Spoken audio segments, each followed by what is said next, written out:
What's up, everybody, and welcome to the Golf 360 podcast. I'm the host, Pete Popovich.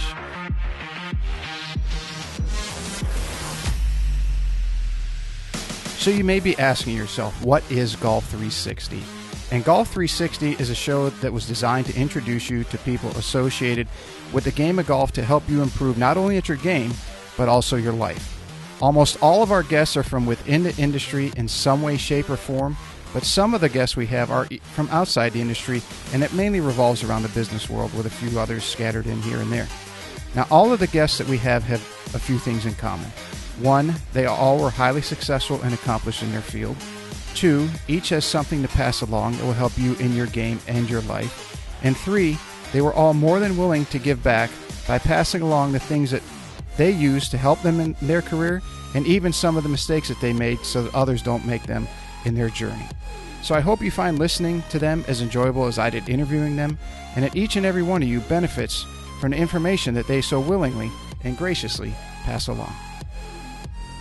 This podcast is brought to you in part by Just Thrive Probiotic. You may be surprised to learn that your digestive system is the key to creating and maintaining the quality of your physical, mental, and emotional health, and it's one of the body's most essential systems. That's why the majority of nutritionists today highly recommend probiotics as an indispensable nutritional supplement. As a discriminating consumer, you've probably been searching for a probiotic that is proven, potent, and effective, and you found it.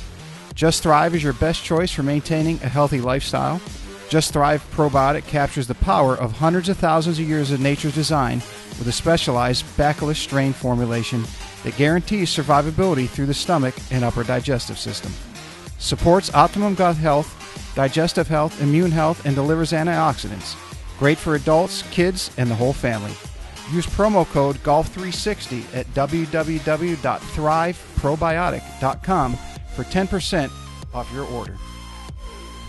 This podcast is brought to you in part by Old South Golf Links. A short ride across a bridge from Hilton Head Island is one of the area's finest golf courses and a hidden treasure.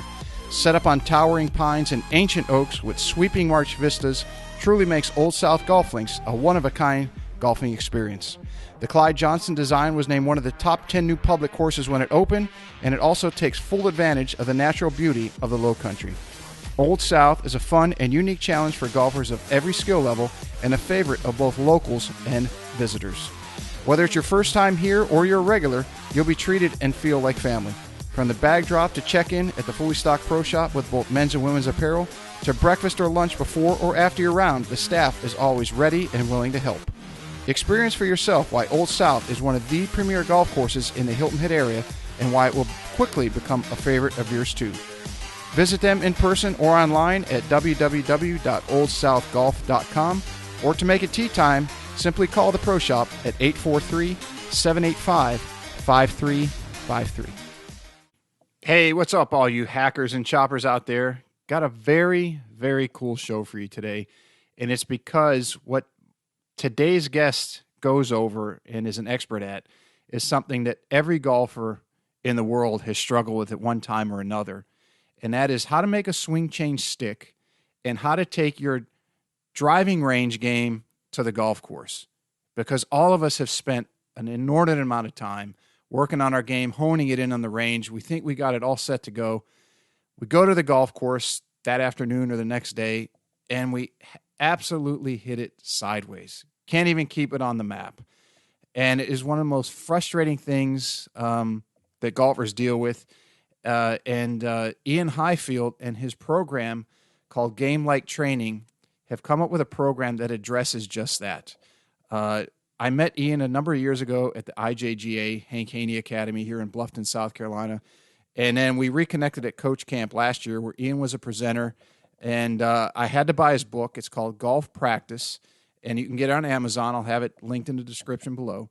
And it really focuses on how to take your practice and your range game to the golf course and make your swing changes stick. So Iain's a great guy that you're really going to pick up on that in this interview today.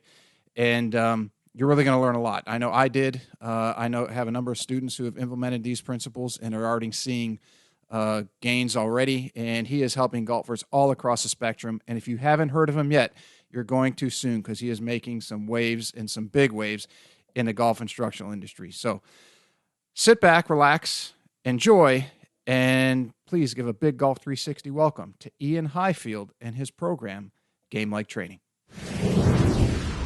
All right, I'm here with Iain Highfield of Game Like Training. It's great to have you on, Iain. Thanks for coming on and making the time.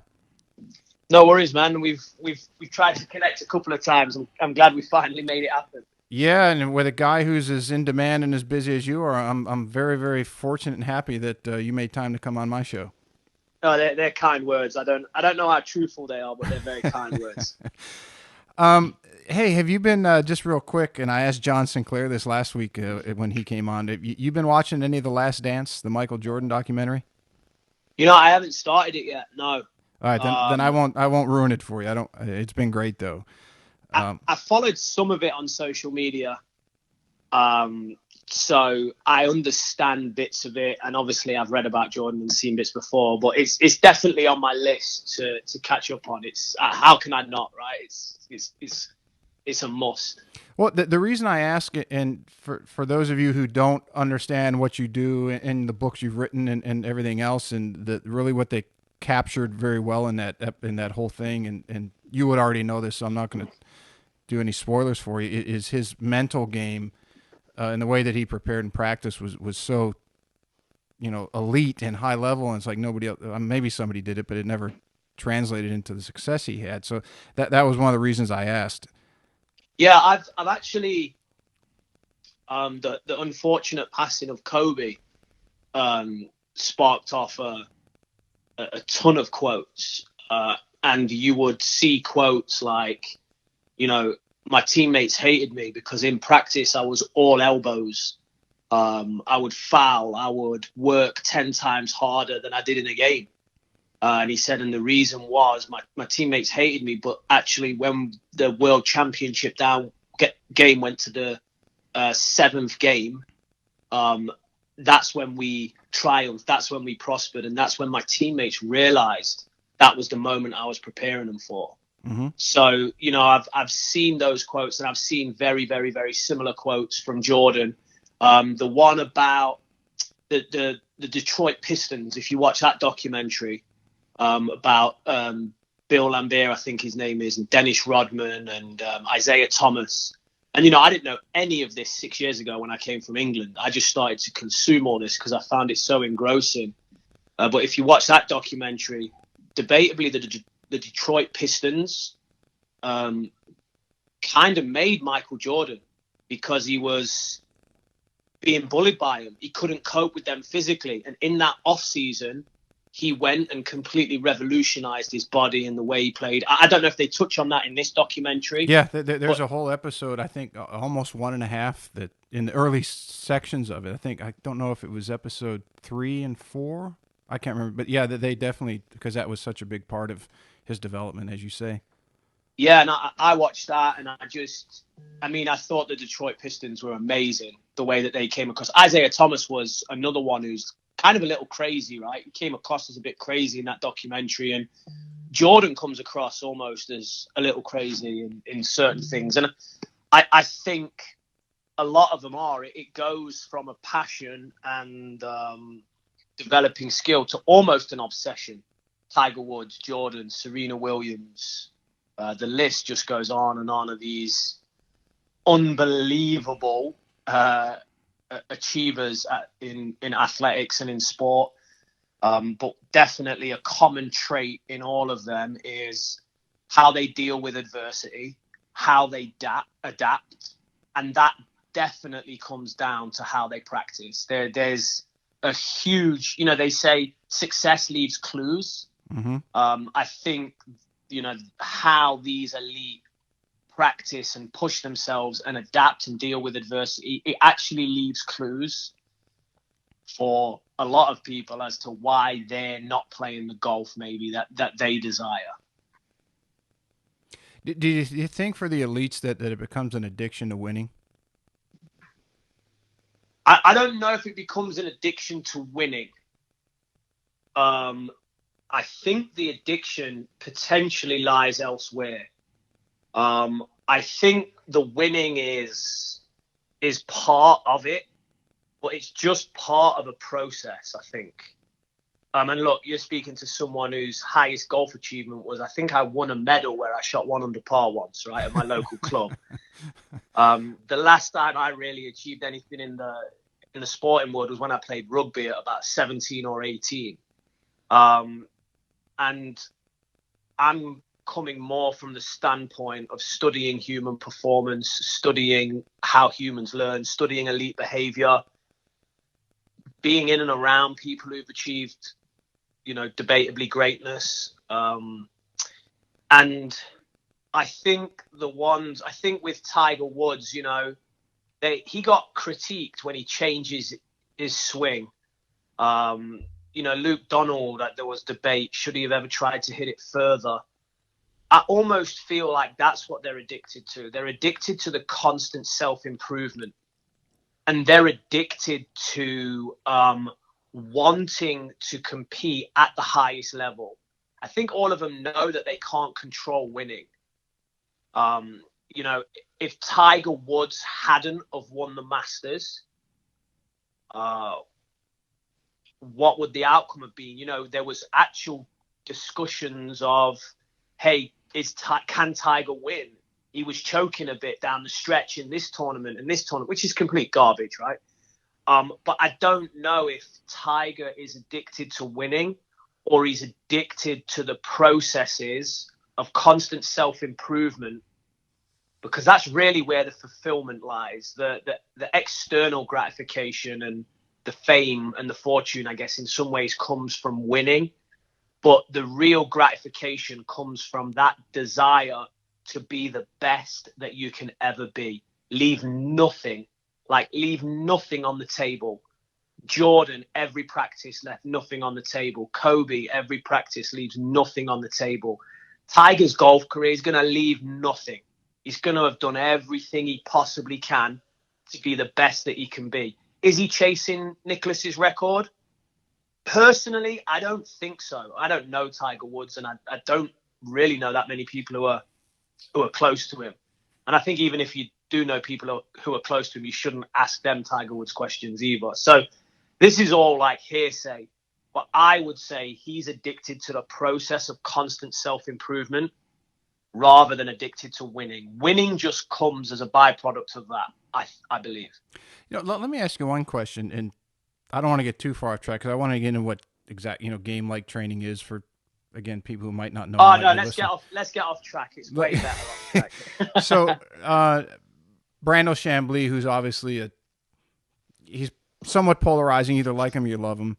And I listened to one of his episodes of his podcast, he and Jamie Diaz, and I think they do a very good job on their show. So, Brandel is what he is, and I think he's good for the game, and that he's not cookie cutter.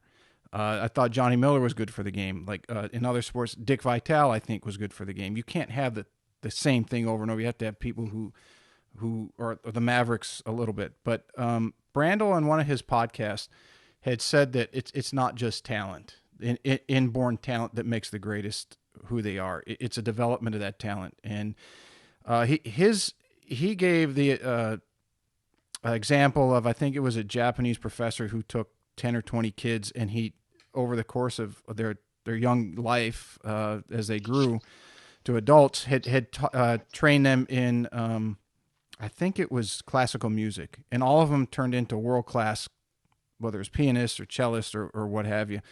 And I can see what he's saying where you could do that, but you look at somebody like a Tiger Woods or a Michael Jordan, and obviously their brain and how they go about it, as you mentioned, is such a vital and important role, and it separates them when you get to the best of the best. But I couldn't be an NBA player. I'm 6'4", 6'5". I couldn't be an NBA player. I'm not big enough. I'm not fast enough. I'm not Tiger has certain skills where he swings extremely fast. He's always been extremely flexible. But from your perspective, is Brandel onto something where these people or these kids can train to where they do develop genius, or is it innate? Is it what is it that you see? Because you work with a lot of kids and you work with a lot of great players. Yeah, so it's a great question. I could take this a lot of ways. First of all, I think Brandel Chambly He's very articulate. He's very, very, very well read. Mm-hmm. He's very, very smart. The only problem that Brando has is he gets asked questions because he's so much in the public eye and he's on air for so long and he's got so many handles that he's attached to. He'll have to answer questions where he's not necessarily an expert. There's that saying that little knowledge is a dangerous thing. And sometimes that might show up with Brando, like when he talks about golf practice or talks about the yips. He's been off the mark in some of those things, I believe. But in this instance, I believe there's a validity in what he's saying. I'm kind of familiar with the study, and what they would call it is they would call it like a talent hotbed. So if you read a book by a guy called Matthew Said, he wrote a book called Bounce. It was one of the first performance books I read, probably 12 years ago, and was a big catalyst for me evolving my coaching philosophy. And he played table tennis for Great Britain. And so did a number of other people on his street. Just randomly in the north of England or wherever it was, they churned out these table tennis players. And his philosophy was they had a youth club or a table tennis center, and it was open 24 hours. So the kids went there and they got quite innovative and creative with how they would train. So he talks a lot about the environmental factors and being surrounded by certain people and having access to certain things that can create what's called a talent hotbed. And look, I haven't done that story justice at all. Another example that I've read, and I don't know if this came from Matthew Said, was the French lady who won Wimbledon. She wasn't from an affluent background, and she wasn't training in a tennis center that was luxurious. It had a hole in the roof, and it used to leak, and the water then used to freeze, and parts of the tennis court were ice. But she would still go practice. So she learned to return serve basically on ice. And if you watch when she wins Wimbledon, everyone's serving at her, and they can't deal with the return. Just breaking serve right, left, and center. Again, because of the environmental factors that were at play. So I believe, one more good example, every single 100-meter champion in the Olympics for the last, I don't know, I can't get this right, maybe 6 or 7 or 8 sprinters has an older sibling. Generally, the youngest of 3 or the third of 4. So that were sprinters as well. So they get to see what's happening before them, and they can strive towards that, and they compete. And sibling rivalry on the track fuels this competitiveness. And there is a lot of study and research about the second-born and third-born always being a better athlete than the first-born. So I'm a huge believer that the environment, you are blessed with a gift, and it's a gift of physical and mental adaptability.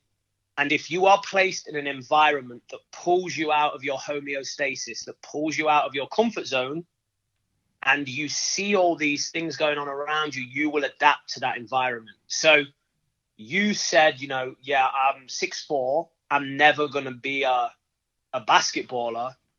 But potentially, if, let's just say randomly, you were born into a different family, or you were adopted into a different family where dad was a college basketball coach and brother was recruited to play at this level, and you were 5 years younger than him, and you were watching him, and he could jump high, but you wanted to jump higher, those skills can evolve. Mm-hmm. I think your genetics absolutely play a role. They do. They play a role. But if you think about it like this, and this comes from a book called Talent Code or Bounce, if you have the greatest ingredients for a cake, so let's say you go to Whole Foods and you buy the most amazing ingredients. And let's say I go to Walmart and go to the discount aisle and I buy crappy ingredients. We get into the kitchen and your oven is broken and mine works, whose cake's going to be the best? Right. Mine, right? Because Yep. the environment. So the environment is crucial, absolutely crucial. Ricky Fowler can play in the wind and hit some freaking amazing shots because he grew up in the wind. You know, you just adapted to it. If you've never faced wind, when I took a young kid from Mexico, great player, I took him to the British boys, and he's like, when are they going to call it? And I'm like, call what? And he's like, call the practice round. This kid's getting blown over. I'm like, dude, this is like 25 miles an hour. You got to be looking at the golfing gods and thanking them for this wind. You know, and it was all over the place. He still ground it out, and he made the match play, but he wasn't himself.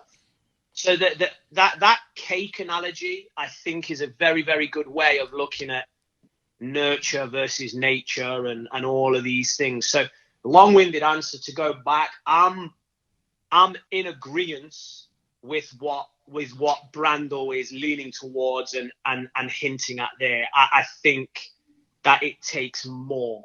And I feel sorry for society almost when we look at Michael Jordan and we call him genetically gifted, or we look at, you know, LeBron James and call him genetically gifted. If you listen to LeBron James on a podcast where he talks about what he does for recovery and how much he spends every year amazing, on prolonging his career, it's amazing. It's mind-blowing. The guy is an absolute living legend. You know, all of these guys, they take things to a different level. I think the money then obviously helps. He's spending probably 10 times more on recovery a year than I'm making a year. So he's going to have better facilities, access to better facilities and minds than me. But, you know, there's just something different about these guys. And I think the environment that you know, if you take some of them are born into absolute poverty. Some of these guys are born into absolute poverty, and their way out is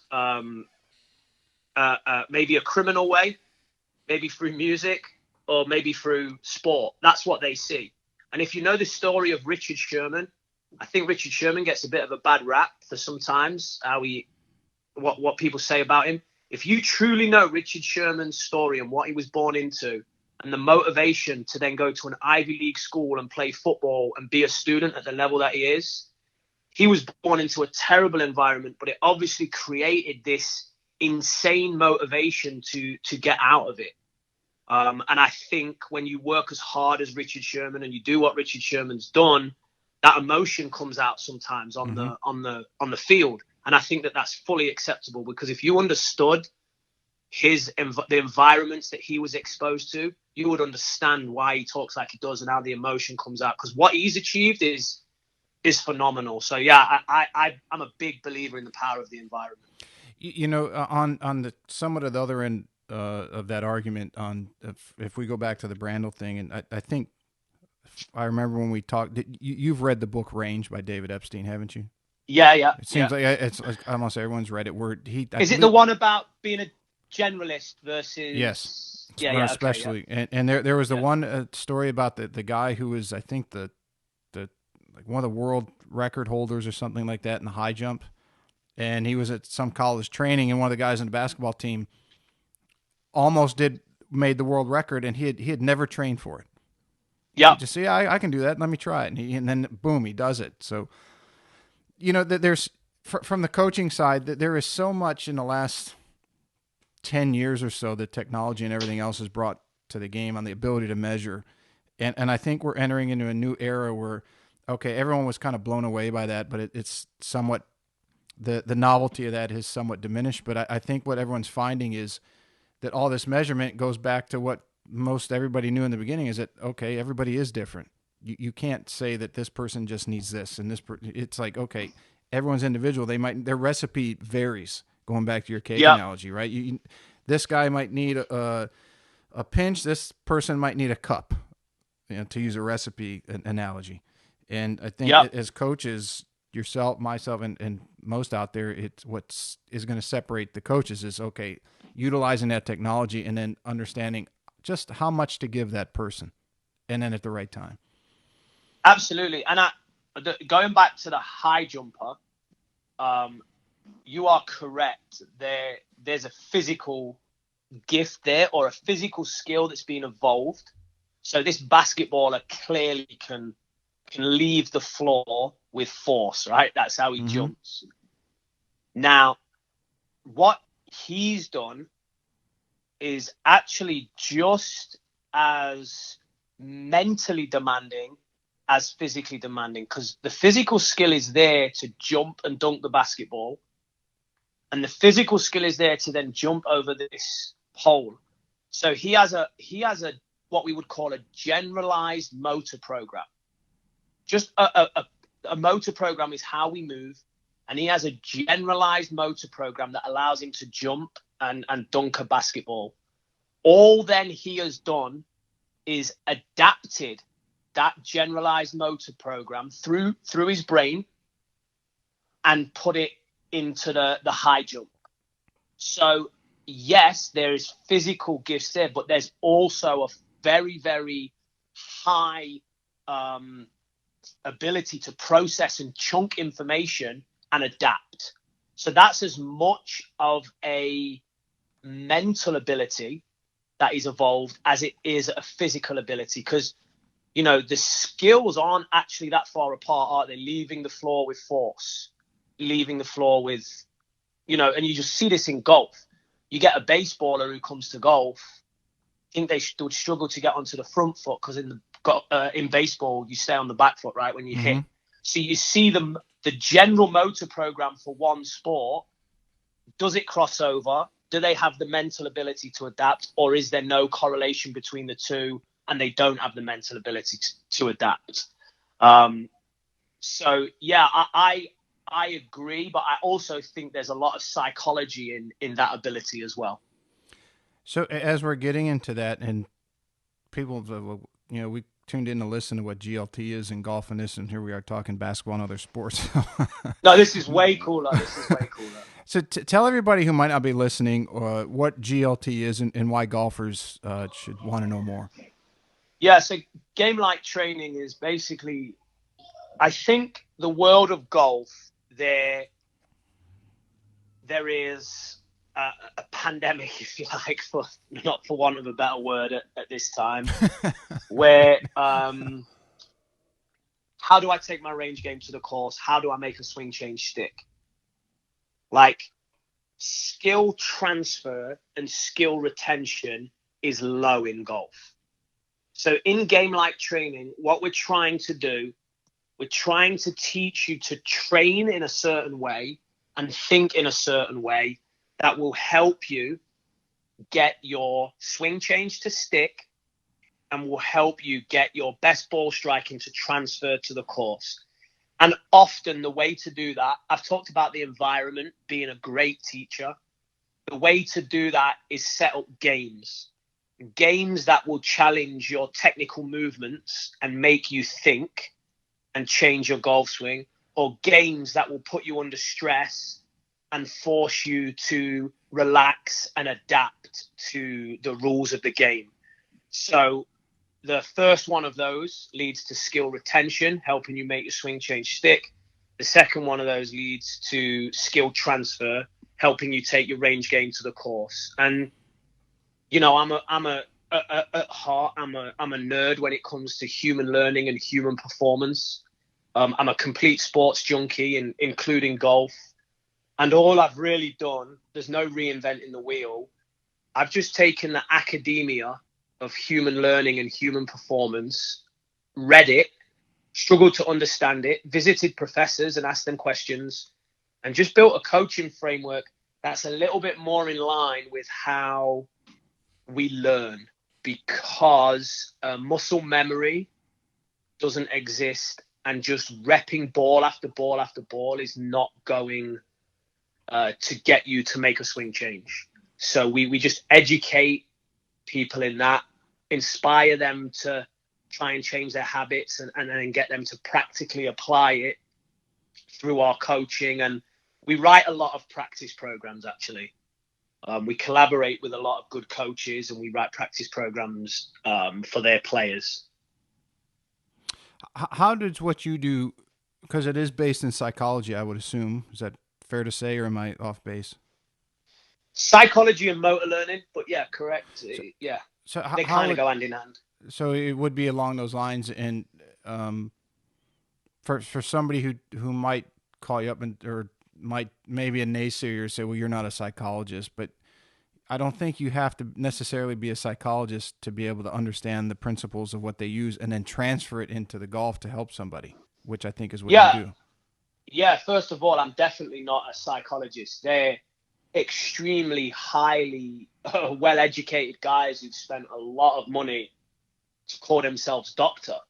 So really, a sports psychologist is actually, Doctor So and So, because they spent a lot of time going through academia and published clinical trials, or published papers, research papers that have been peer reviewed and being like, yep, this is it, this is good, congratulations, here's your doctorate. I've never been down that road. So I would never call myself a sports psychologist. I would say that I was a performance coach that just has a basic understanding of sports psychology from, a base level degree that I achieved.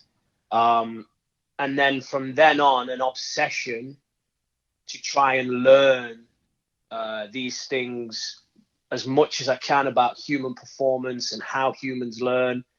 And I apply them into practical frameworks. So I take that academia and I make it practical. So Stuart Morgan is a great friend of mine, top coach. He'd be a great guest on the podcast. Mm-hmm. He often refers to us as pracademics, taking the academia that these scientists and researchers, breaking it down and make it practical, applicable for the end user, for the player. So ultimately then the player cannot waste time. If you're just hitting balls on the range, ball after ball after ball, you are wasting time. It's a scientific fact. The golf range is not representative of the environment that golf's played in. So hitting ball after ball after ball on the range is like trying to learn to swim in the bath. You're going to be successful because you can't drown in the bath, but as soon as you jump in the sea, you're going to have a real problem. So, that's what we're trying to educate people. And we don't want them to read all the papers that we've done or read all the books that we've read. We just want them to have the framework to go practice a little bit more effectively and enjoy golf. That's really what it is that we're trying to achieve. Since you brought that up on the differences between repetitive, let's say block practices for those in the industry or coaching or that play a lot of golf and follow things. And the decade system seems like Scott Fawcett seems to say that there's nothing wrong with that. And I know that you and he have agreed, but also disagreed on the way that practice should be happening. Yeah. And I'm gonna preface this. I'm not trying to be right. I'm just trying to influence behavior. Mm-hmm. So it's undeniable that golfers waste time on the range. Majority of golfers waste time on the range. A lot of tour players waste time on the range. They go to the range and hit balls because they don't really know what else to do with their time when they're away from their wife and kids. And that's based on conversations I've had with tour players. So I'm not trying to be right when I say this. I'm just trying to help people modify their habits, because if they modified their habits somewhat, they would enjoy playing golf more. They would potentially shoot lower scores. So my belief is this, and this comes, and I can, if you want, I can reference the academia and the people that have helped me. My belief is blocked practice is okay. If you are a good player, it should never be more than a block of 5. if you are an average to beginner player, it can be a block of maybe 10 to 15 golf balls. But what you need to do is, if you're on the range and you have a swing drill or you're hitting shots, you can do 5 of the same shot to the same target.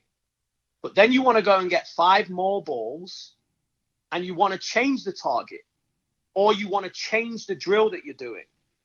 And the reason that you want to do this is because adding variability and adding space between each shot, so more space between each shot and more variability in task, will re-engage the brain.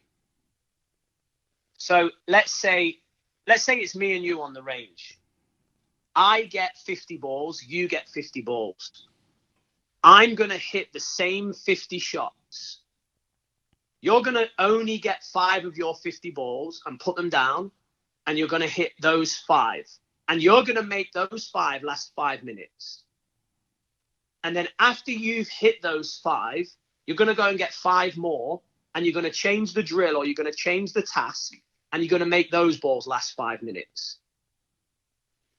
Now, I've probably hit 25 balls and you're through 10. So your brain is remaining engaged in what you're doing because you've put space between each shot. So let's say you hit good shot. Now you're waiting 30, 40 seconds. Your brain is like, oh, I'm forgetting it. You have to concentrate more. You have to recall through memory what you just did. Whereas I'm just in this physical flow, right? Just ball, rake, hit. The spacing effect has meant your brain stays engaged. Then after 5 balls, you've changed and you've done again. And then after those 5 balls, you've gone back to the original task. So now your brain is like, oh, we went back to that original task. How did I achieve success last time? Oh, that was it. I felt this in my left wrist. And then I did, okay, let's do that again. Whereas I haven't had any time to think. I'm just in this physical flow, just hit. So in your brain, because your brain is engaged, synaptogenesis is taking place.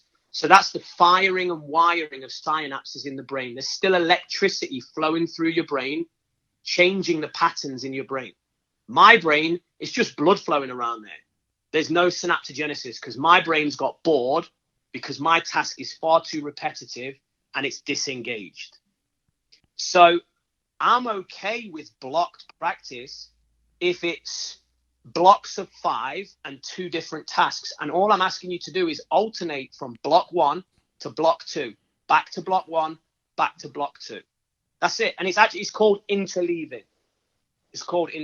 So that's a more effective way of practicing than most people practice now, because you're going to induce deeper forms of learning, because you're actually keeping your brain engaged and creating cognition. That's how we learn. Whereas if you've just hit ball after ball after ball after ball, then ultimately you're going to struggle to stay engaged. Now, is Tiger Woods superhuman? Can he hit 1,000 balls and stay engaged in every one? Is Alex Noren superhuman? Was Serena Williams superhuman? Maybe block practice worked for them, right? Because they have this incredible motivation and they have a different skill set to most of us walking the planet. But is my dad superhuman, who's off 17 and wants to get down to 12? No, he's not. So again, when we talk about this, it's hard because I'm trying to just influence behavior for the masses. I'm not trying to specifically answer the question, is blocked or random practice better? In fact, it's not even a debate that I want to be in, because it's almost archaic to me now. It's so old. Mm-hmm. That question was being asked a decade ago and no one could answer it then, and it's still being asked now. Why are we still asking the same questions? Why aren't we actually trying things to help people practice better, rather than just trying to answer a question for man points, if you like, or whatever it might be? So yeah, that's where I'm at with it. And I don't know Scott. I followed him. I read his material, and I think very highly of him. And I don't think he's trying to combat you. But I have seen him disagree with. But I do think there's a place for that block practice. But I also think if you're wanting to take it to the course and what you teach, that yes, it's not that you're training your swing so much when you're doing changing variables and changing the space in between shots. It's not so much that your muscles are changing. It's you're preparing your brain that in a similar fashion as you can get to that it's going to experience on the golf course. You right. You hit a drive and then you're going to walk to your ball. Maybe it takes 2 or 3 minutes. And you're going to hit a different shot. You're constantly hitting different shots. Yeah, and that when I say that answer, it's not directed at Scott. Scott's decade system will help every single club golfer shoot a lower score that hasn't done it. That's a fact. If you're not strategically smart as an elite level player and you follow Scott's system or he comes and caddies for you, you will shoot lower scores. The decade system that Scott has done is incredible, and I actually recommend it to all my players. So when I give that answer, and me and Scott, we engage in these, but I never directly disagree with him. I'll ask him a question, and he'll never directly disagree with me because I don't really go down the block versus random route. So that answer was just directed on the whole as, look, blocked practice in its absolute purest form of hitting 100 balls to the same target, it's not going to help. It might help a complete beginner who can't get the ball in the air. But as soon as you show some form of skill development, the way to learn is not to discover the feeling and keep it. It's to lose the feeling and be able to rediscover it. That's how we learn. And most golfers through block practice are going to be like my dad. I've got it. I've cracked it. I've finally got it. And then they just can't find that move the next day because it was ball 19 through 47 that they hit well. Mm-hmm. And what it needs to be is ball number 3's hit well, ball number 4's hit well, ball number 5 is hit average, or ball number 5 is maybe hit well as well. And then you stop and you do a different task for 5 balls. Then you come back and now you've got to rediscover that feeling. So, that is how we learn. And then if we want to transfer that, as well as spacing and as well as variability, then we need some form of challenge. So there needs to be some form of outcome. Like if you're a beginner golfer or an average golfer, if you hit it in the center of the face, you might get a point. And you can only leave the range when you've got 15 points, maximum of maybe 50 balls. Well, if you get down to your last 3 balls and you've got 12 points or 13 points, now there's an outcome on the line. So there's a little bit of a stress response there. So we have to learn to inoculate that stress response, which is very representative of them playing golf. So blocked practice, it lacks spacing, it lacks variability, and generally it lacks challenge. And they are 3 scientific factors that we need in our practice if we want to retain our swing and transfer it to the course. We have to have spacing, variability, and challenge. So I don't necessarily believe that the debate is what's better, blocked versus random. Like I said, I'm not going to engage in that. What I'm saying is, okay, we need spacing, we need variability, and we need challenge in people's practice. How can we as coaches set up a training environment that induces spacing, variability, and challenge? Would you say that the average Joe, like similar to your dad, who's engaging in repetitive hitting of balls, even when they tend to play a little better than they think, it will only be for, let's say, 3 to 4, maybe 5 holes, and then they lose it because that's how they've been training? I don't know if they would lose it related to that's how they've been training their swing. I think they would lose it because after 4, 5, or 6 holes, they might start thinking about their score. And now all of a sudden they're going to win the roll up. and now all of a sudden they're going to get their handicap down by 2 shots, and then they can go into the clubhouse after and everyone has to buy them a beer. I think they start thinking of all of that stuff. Mm-hmm. Because on the range, generally, there's no consequence. All of a sudden now, you've played well for 6 holes, the finish line's in sight, there's a consequence. Don't blow it, don't mess up. Oh, I want to get the trophy, I want to get my name on the board, I want that Instagram picture. And if you're not used to accessing your best swing mechanics when there's a consequence, then it's not representative of what you're about to face on the golf course. So I would say that those 5, 6, 7 holes where they play well and then they lose it is probably more of an inability to play with an outcome or a consequence on the line, because that's kind of alien to them. And we'll see that, right? We've seen that when Smiley Kaufman was in the final group of the Masters. He hadn't been there before, and it didn't bode well for him. We saw it Rory McIlroy when he was leading the Masters by 4 strokes, and he hadn't been there before, and it was probably immense pressure that he'd never, ever, ever felt. And then all of a sudden, couldn't access his best golf swing. Adam Scott was leading the Open. I think he was 3 shots clear with 4 holes to go. Finished bogey, bogey, bogey, bogey. And it was all because all of a sudden there was this consequence on the line and he got completely outcome focused, didn't have that ability to just remain in the process of hitting the shots to the finish line. So if it happens to the tour players at that level, it's sure going to happen to golfers when they're trying to stumble over the finish line in a tournament, you know. So, and we've seen all of those guys, except Smiley Kaufman, unfortunately, rectify it, learn from that experience, and not make those mistakes again. Mm-hmm.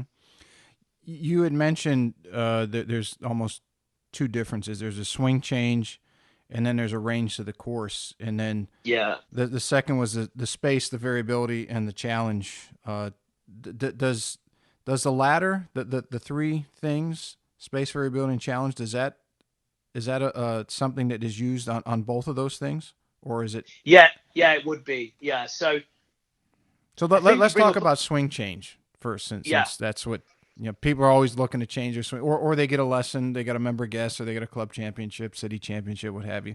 So let's go to swing change first and kind of let everyone know that process and the space, variability, and challenge thing that's in your book.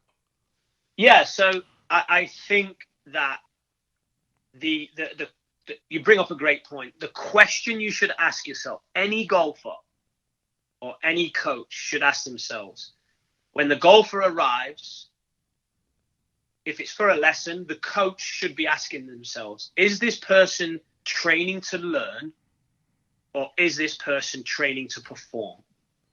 So if a person is training to learn, that might be a part skill, like changing a golf swing. Okay, so we want to learn something. Is this person training to perform? If this person is training to perform, then it's more about getting it done. You're going to have a task, you're going to have a challenge, there's going to be an outcome. You've got to stick to your pre-shot routine. You're going to be scored, and you've got to get it done. So if you're there, if you go to the range and you want to change your golf swing, okay, how do we use spacing, variability, and challenge? So the first thing I would do is not have the pyramid right next to the hitting zone. I would move the pyramid, 10 feet back or 5 feet back. And then if you've got a swing drill that your coach has given you, you just get one ball at a time and you do that drill 5 times.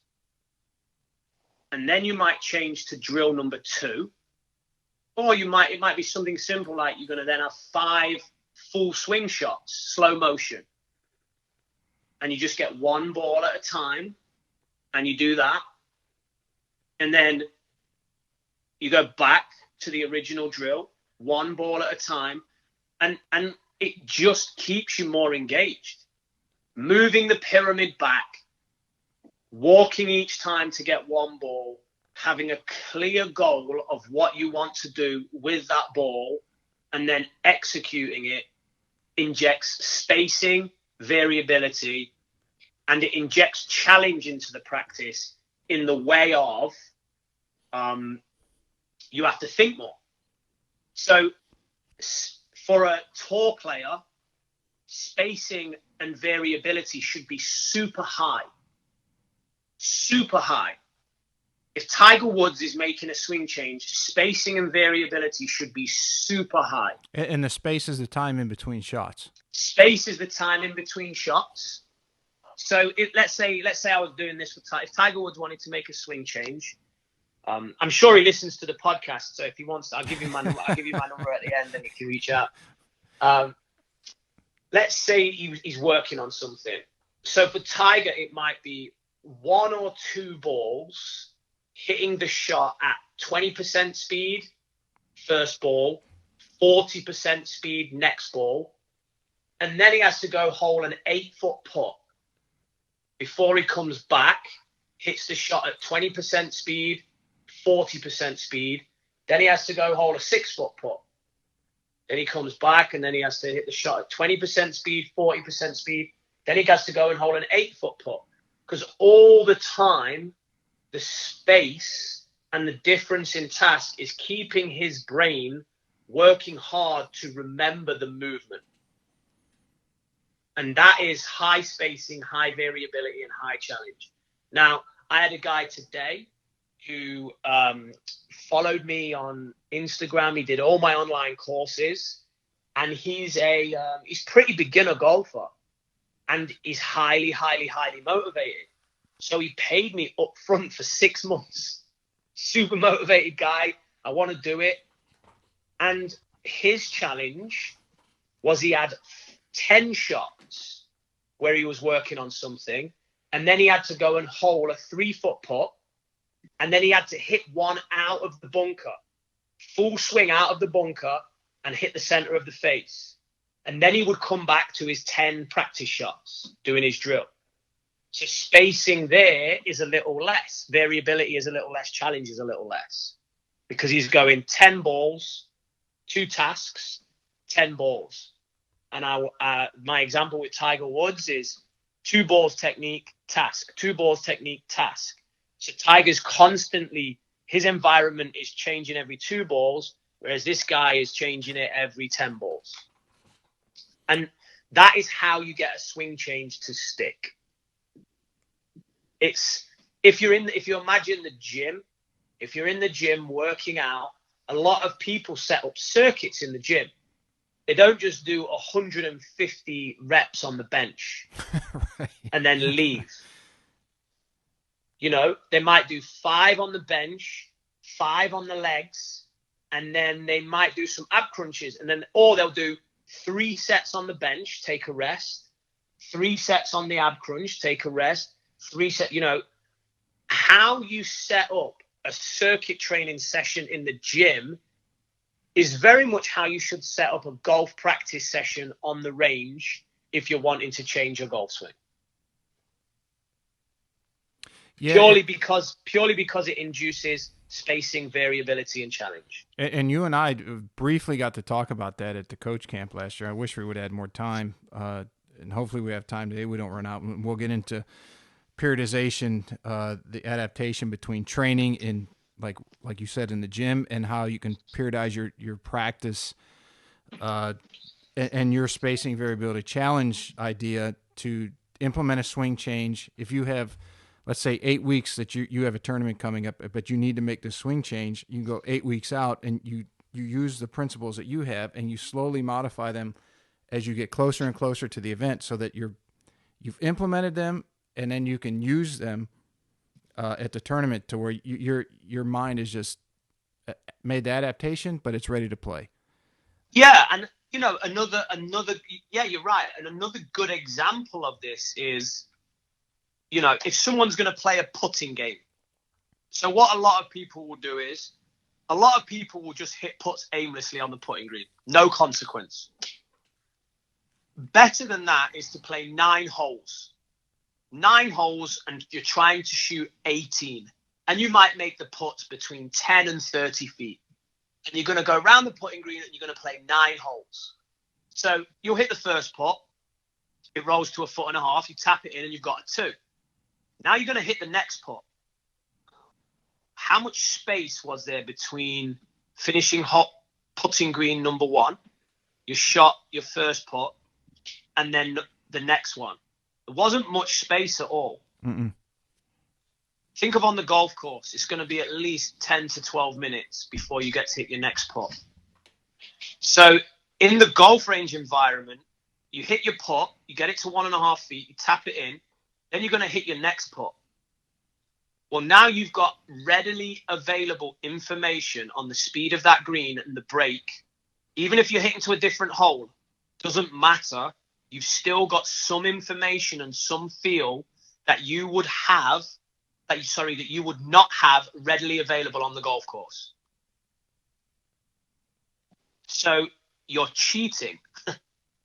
And you're going to play hole number 2. And then guess what? You're going to go straight into hole number 3.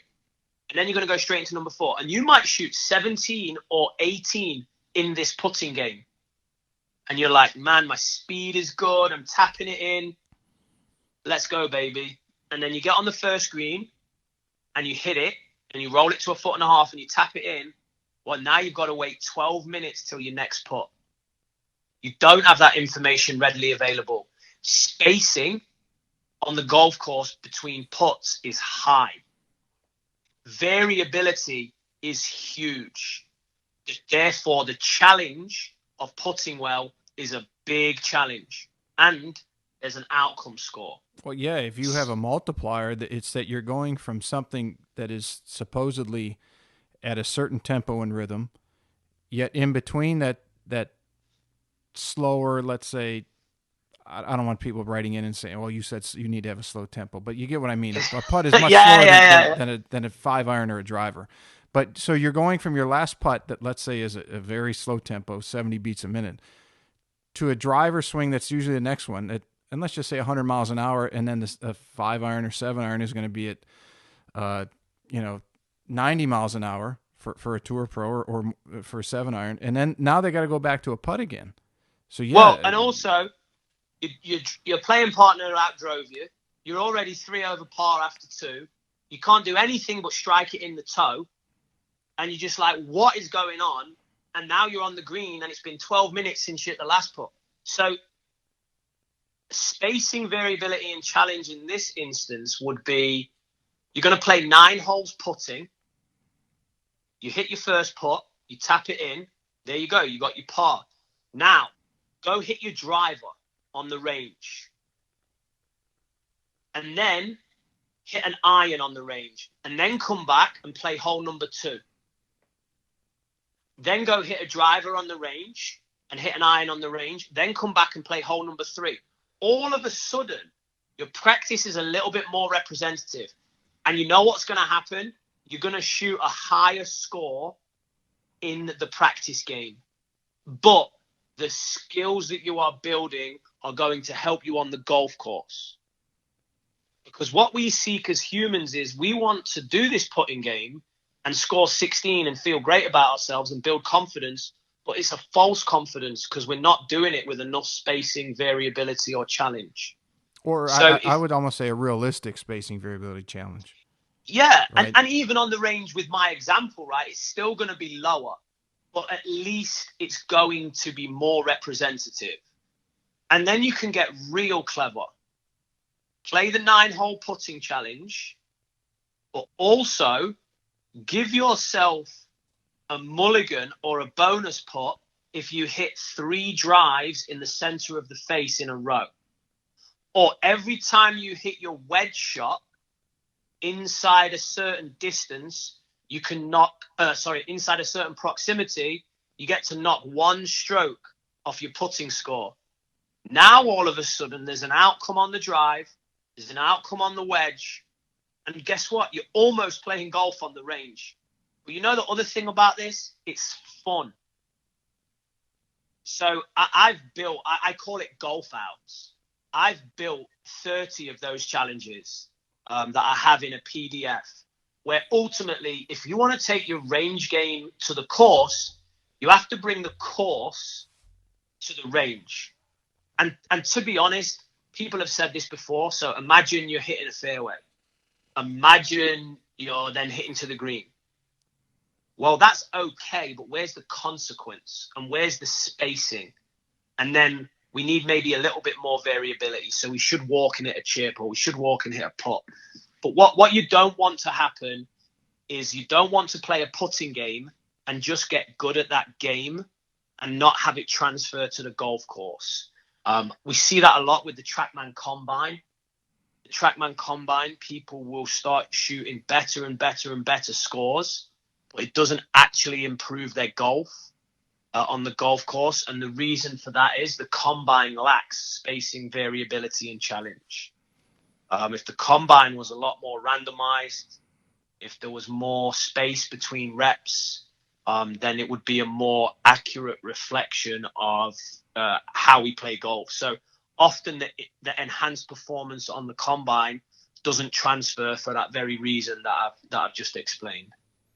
So for let's say the average golfer's listening to this and 18 handicap, they've come to me for a lesson and they've got to get a better turn on their hips, that they're not using their hips. They have to get a better pivot. And then get them tuned up. Here's what you have to do, Mr. Smith. And then they call you up and say, okay, Iain, I got my lesson. I know what I need to do. Now, give me my practice routine so I can make sure that I don't go on the wrong path and I stay on the right path. What are you going to give an example that we just went through the technical side of all the language and everything. So let's give everyone an example. Yeah, so I love what you've just said. I love, because you have basically, and this is what I do. I don't work alone. I have a team of coaches that help me. So you have analyzed, okay, this is what the golfer needs to change. Mm-hmm. Then I'm the guy that's going to tell them, this is how you're going to do it. Because all too often in golf, we all know what we need to change and why, but we don't know how. And that's hopefully the problem that I'm trying to address in golf. So how are you going to do it? Well, it might be something as simple as, let's call it a 2-station circuit. So ball number 1, station 1, you're going to have a practice swing where you make the correct hip movement. Then you're going to have a practice swing where you make your old hip movement. Then you're going to have a practice swing where you make the correct hip movement. And then you'll hit the ball. And you'll do that 4 more times. So 5 balls in total. And I call this the sandwich drill. Well, I don't call it that. The person who invented it calls it that. I can't remember who it is. I can't remember. I think it's in a book that I read. I don't know. I can't credit them because I don't know the individual. But it's scientifically proven anyway to help change a motor pattern. So you're going to sandwich the bad move or the undesired move in between the 2 good ones in 3 practice swings, and then you're going to hit the ball. And you're going to do that 5 times. That's blocked practice, right? Mm-hmm. It's the same task over and over again. And then what you're going to do is you're going to go through your full routine. So you're going to pick a target, you're going to go through your full routine, and you're going to swing, and you're just going to hit a golf tee. And if you feel like that was a great process with a great swing move, you're not going to break flow. You're going to come back. You're going to recreate the same process, and then you're going to hit the ball, and you're just going to let the ball get in the way. And the reason you're going to do that is I want to see if you can make that move without the outcome of the golf ball. And if you can, we know you can do it. Then you just have to get used to doing it with the golf ball there. And you'll do that 4 more times. And then you'll go and hole a 3-foot putt and a 6-foot putt. And once you've holed the 3-foot putt and the 6-foot putt, you're allowed to come back and do station 1 again and station 2 again. And then you go hold a 3-foot and a 6-foot putt. And people get so pissed when they miss that 6-foot putt and they're not allowed to come back and practice technique. Because I'll either make them hit the putts until they're successful, or I'll give them a time penalty. So Stuart Morgan taught me this one. It's called stand or deliver. So if you don't deliver on the putting green, you got to stand there for 5 minutes and do nothing. Oh, that's enough of an incentive to make it. Then there you go, and that's an outcome that no one wants. But what else? Why is Stuart so clever when he does that? Because we just increase the spacing effect. So actually, it's beneficial. Do you find that increases their focus, desire, and everything else? Absolutely. Absolutely. When I see them reacting to a missed 6-foot putt worse than they would react on the golf course, I believe success, because it looks real and it feels real. That putt mattered. They lined the ball up, they marked it, they took their breathing exercises, they went through the whole routine. Whether they make it or not is irrelevant, because they got a complete repetition of hitting a putt. And that's the key, right? Often blocked practice, just hitting balls on the range, it's not a total process. People say, I want to get my reps in. But what kind of rep do you want?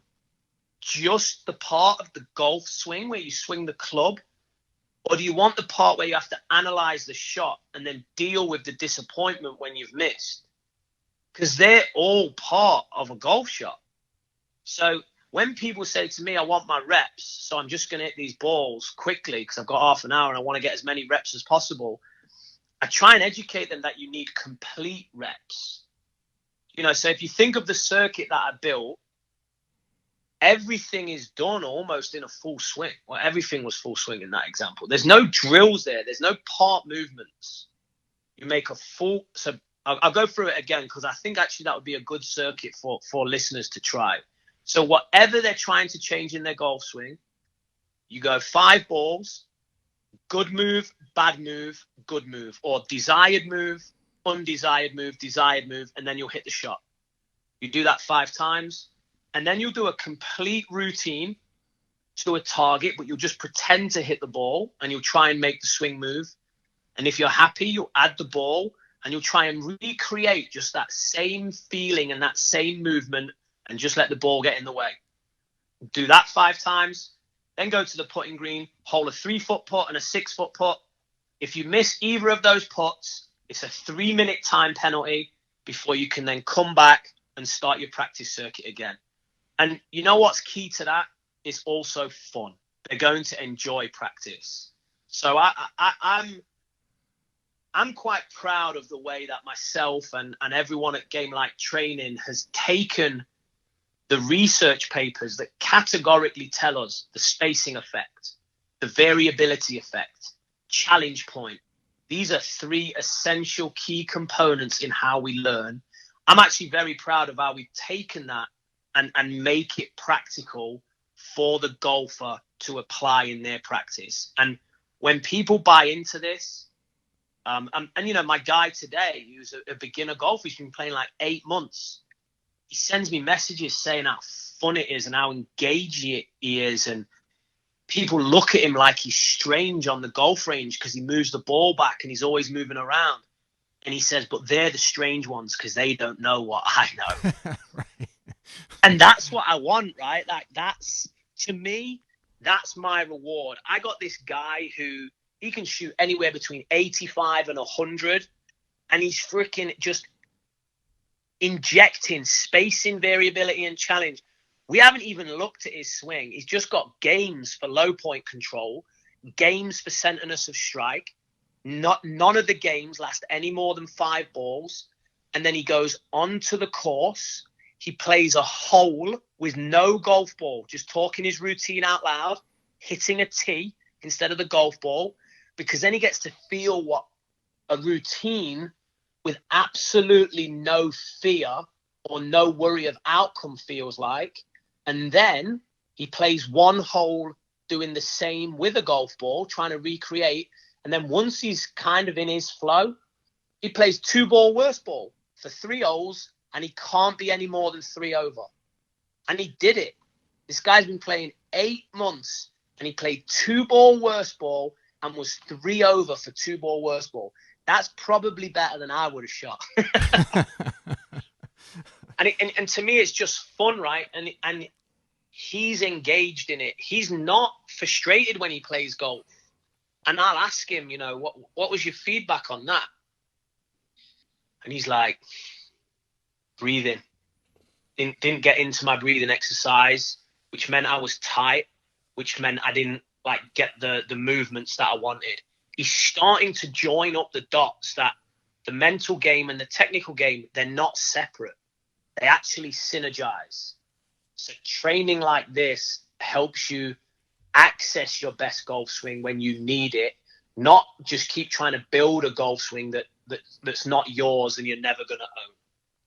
And to me, it seems like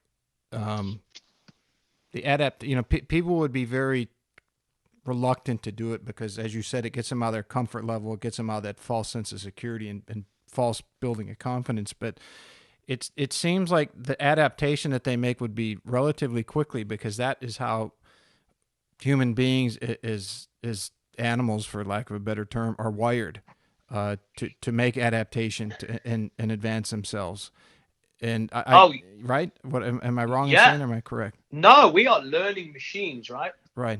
I'm surprised if anyone listening to this podcast has ever taken a walking lesson, but we can all walk. We all worked it out, right? And we did it by falling over, getting up, falling over. And if you're from Canada, you can probably walk on ice way better than if you're from Florida. Mm-hmm. Because, as you just said, you adapt. And if you're from Florida, you're probably not that idiot that's running along the beach setting their feet on fire when they're walking through that white sand that just annihilates the soles of your feet. That's the Canadian guy. So we create what's called affordances. Now, on the flip side to that, on the flip side to you being correct, there's motivation. If you are someone that loves hitting golf balls on the range, finds fulfillment out of it, and that's what you want to do because you love it, and it's almost meditative or hypnotic, and it's relaxing, and it's your thing. You finish at the office, your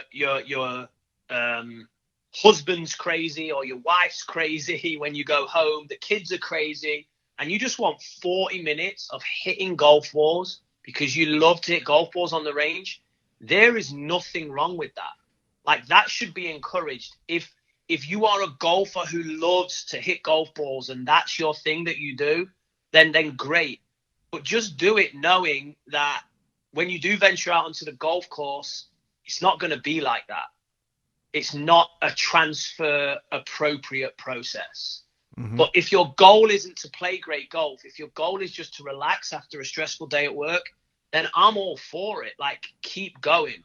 But if you want to get better at golf is a problem-solving game that's done in an ever-changing environment. It's pretty stressful.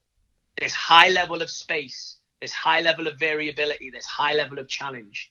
So if you want to get better at golf, your practice needs to reflect that. So I agree. People that take it on, I agree exactly what you said. They'll adapt to this very quickly, unless they're not motivated to do so. And everyone's different. So there are, when people come to me for a lesson, I do free 30-minute consultations because this isn't for everyone.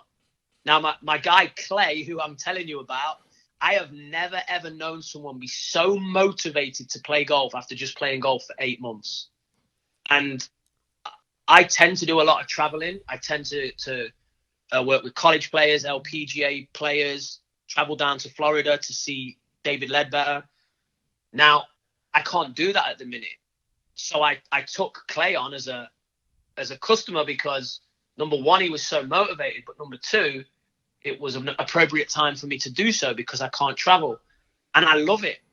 And the reason I love it is not because he's the greatest player in the world, because he's not, but his motivation is so high and he's so growth-minded and open to learning. It's just fun being with him. And I want that for other players and other coaches. Well, yeah, you get somebody that's that passionate, and they're coming to you because they want to improve. I mean, most people do, but you know that they're going to listen to you. Yeah, because his motivation is high, mm-hmm.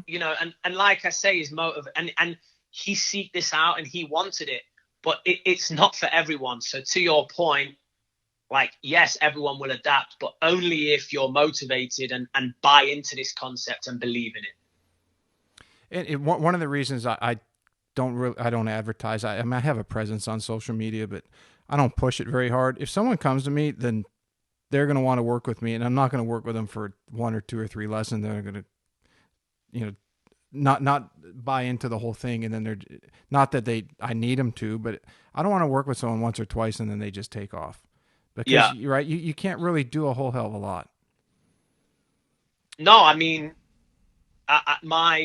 if you want to come and see me for 1 hour, it's pretty expensive because it's a deterrent. Mm-hmm. I actually can't remember the last time I did a 1 hour session. I think I did one for a friend at CrossFit. That's it. And it probably I think I charged him for an hour, but it lasted 3 or 4. And I gave him a practice program off the back of it. And when I see him at CrossFit, I ask him if he's doing it, and he laughs and says, no, he's too busy at work. But, it's like, which came first, the chicken or the egg? Do people desire quick fixes and a 1 hour lesson because that's the way we built golf? So the customers responded to that? Or did we do the 1 hour lesson because the customers wanted the quick fix? So we just built our systems and processes around that. I think, like, you have a choice. Do you want to provide something that the market demands, or do you want to provide something that the market needs? I'm trying to provide something that the market needs. I'm trying to solve a problem of making swing changes stick, making skills transfer to the course. But, it is a lot easier to sell a lesson. Hey, what you need to do is you need to get your wrist in this position, or you need to get your hips in this position. Okay, next. And it's not working. And unfortunately, like, a lot of the big publications and media outlets will phrase things that way to attract the attention of the consumer. I'm even probably guilty of that to some extent on my Instagram, because I want to get people in and then allow them to actually discover, oh, okay, this is what it's actually all about. Mm-hmm. So it's hard. It's hard one, right? It's very hard, and if you have bills to pay at home as a coach and someone offers you, hey, I just want one lesson, is $200, and you've got kids, you got to pay for them. And what are you going to do? You can't turn it down, right? So it's very, very hard to get that balance between business, what's best for your family and you and the bottom line, and what's best for the consumer and the market. There's a lot going on in the golf industry that restricts what a lot of us, or we believe restricts what we can do. Yeah, I would agree. So we went across it or discuss a swing change and the 3 variable or the space variability and challenge. How would that differ from taking your range game to the course? Yeah, so the circuit that I gave you, where I said, like, the good swing, bad swing, good swing, mm-hmm. and the routine and hit, and the routine and hit, that was more training to learn. You're going to be a bit more focused on your movement on that one, and you're not going to be so concerned about ball flight. And then the putting one that I gave you, where I would be like, you play 1 hole putting and then you go hit your driver and you get a point for the center of the face, or you then hit a wedge and you get a extra bonus ball if you do X, Y, Z. That would be more transfer to the course. So training to learn and the retention of a swing movement, we're using spacing, variability, and challenge to learn how to move. And then skill transfer, we're using spacing, variability, and challenge to create an environment that's more representative of golf. And when it's training to perform, there's going to be a lot more outcomes placed on that individual. So I can give you an example of one for the golf course. So if you're a slicer of the golf ball, you have to aim down the center of the fairway. And if the ball lands in the right rough, it's a 50-yard penalty backwards. Ooh. If the ball lands anywhere else on the course, it's a 25-yard bonus forwards. And then you're going to pick, I'm going to land this on the left side of the pin or the right side of the pin. If you land it, let's say you say, okay, I'm going to eliminate the left side. The ball is going to land on the right. If it lands on the right-hand side of the flag, automatic 12-foot putt for birdie. If it lands on the left side of the flag, plugged bunker shot. Automatic plugged bunker shot. So now every shot has this weird outcome. Huge reward or huge penalty. So people start learning to play under stress. And then you can add bonuses for if you shape it a certain way. Then you can add bonuses for certain proximities to the hole. And, I have a guy that I coaches on PGA Tour Canada. Just a great kid. Great kid. And me and him together have built this game. We haven't got time to go through all the rules. But he was like, I want to fail. I want the hardest game. It's something like he has to hit 2 drives. And if both drives land on the fairway, then he has a 9-iron in his hand with his approach. If one drive misses the fairway, then he has a 4-iron in for his approach. If both drives miss the fairway, then he loses the hole and he has to start again. Like legit has to come off the golf course and go back to the first. And he's got to get through 4 holes without making a bogey. And every second putt, he adds 5 feet to. So it's tough, right? Super tough. Very, yeah. Well, then if he gets through the first 4 holes, he's going to play normal off the tee, but he has to hit his approach shot inside PGA Tour distance minus 10%. Sorry, PGA Tour proximity minus 10%. If he doesn't, then he has to take it, and it has to be the longest possible putt that he can find on the green. And if he doesn't 2-putt, the whole game restarts again from the first. He's been, and then he has to birdie the 9th. So he goes through those 2 sort of sets of challenges, and then it's 1 ball, has to birdie number 9 or maybe has to be 1 under par for 8 and 9 to close out the game. I can't remember the exact rules, but we have just created so many outcomes that it's a lot. Every shot is a lifeline for him. And, he's going to miss on the 4th hole. And then he has to go back. It might be a 25-minute, 60-minute wait for the tee again. That's it. That's what we said. That's what we agreed. And he'll go out, and this game, he'll dedicate 7 hours.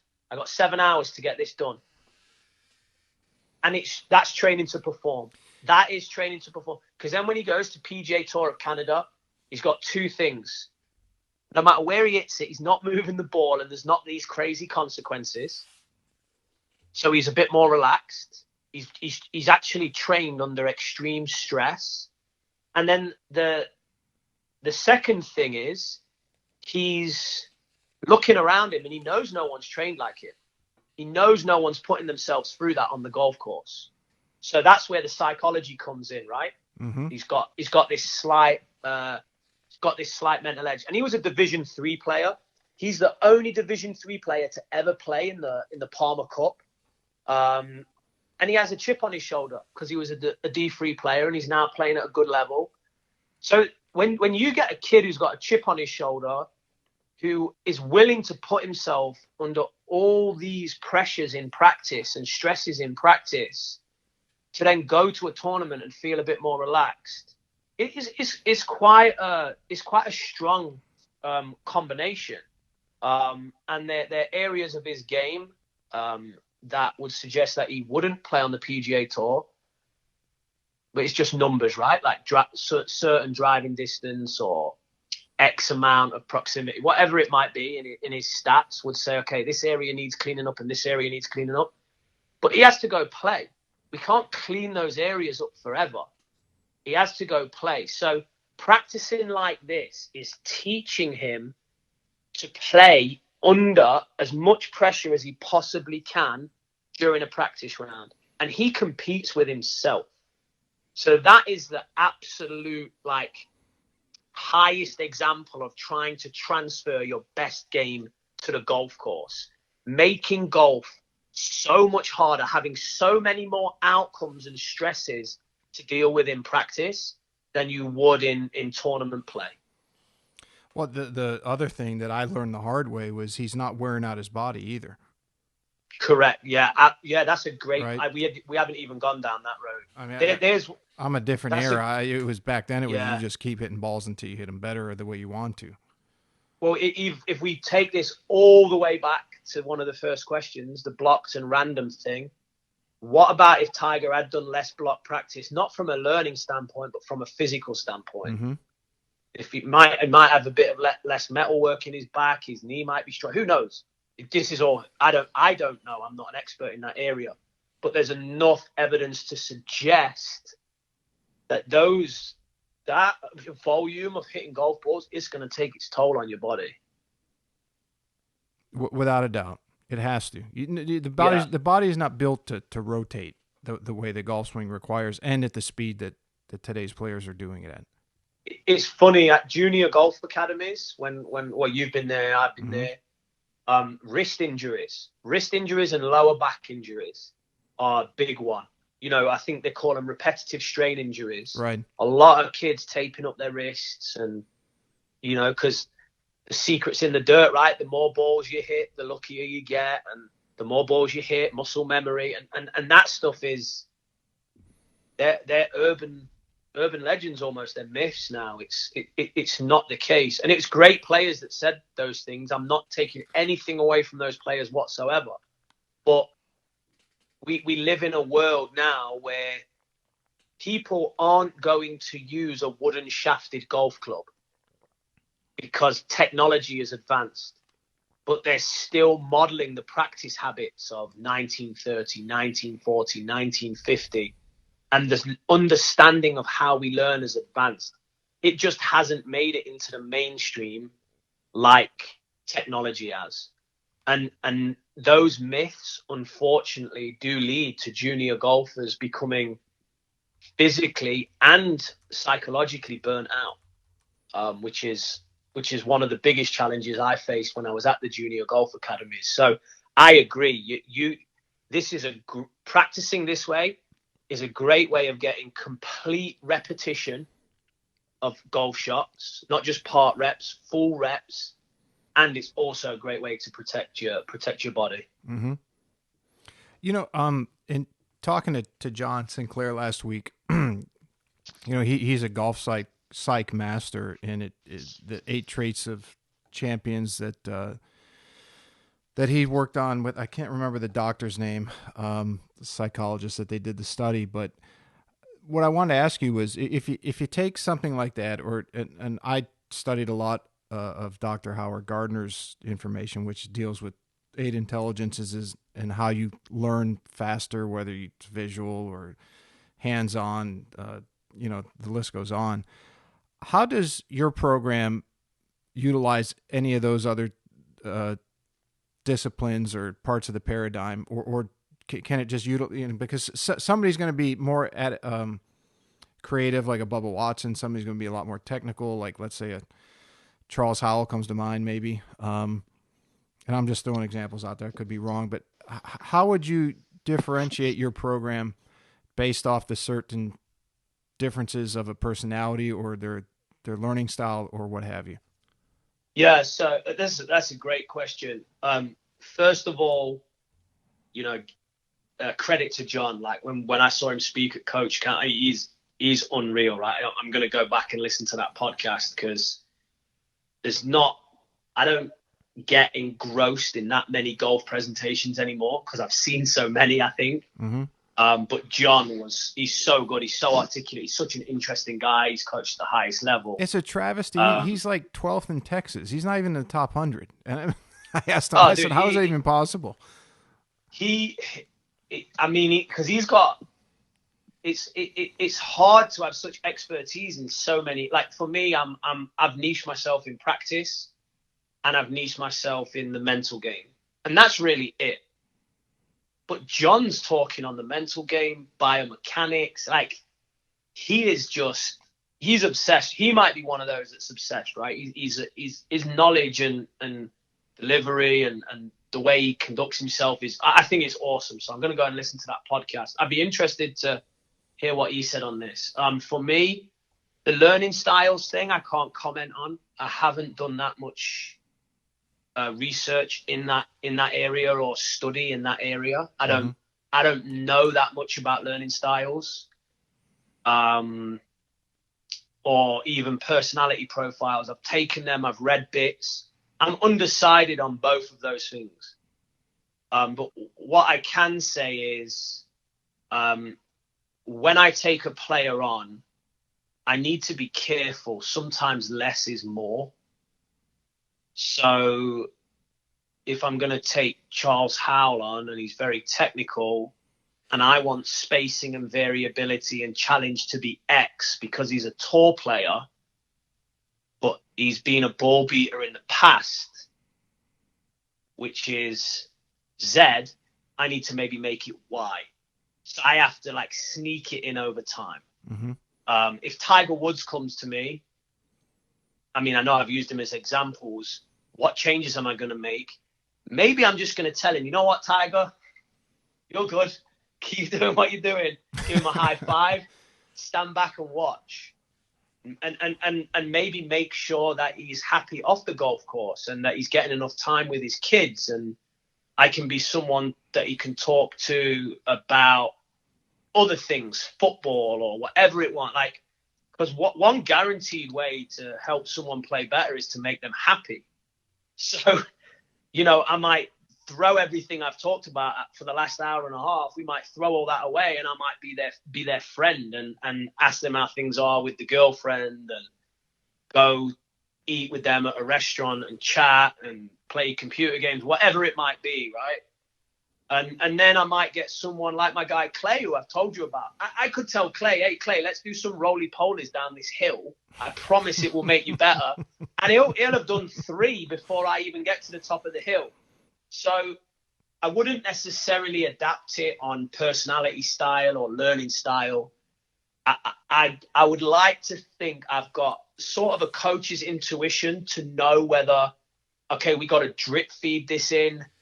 Okay, we got to buy more trust. Okay, we got to do this a little bit more in line with the player's beliefs.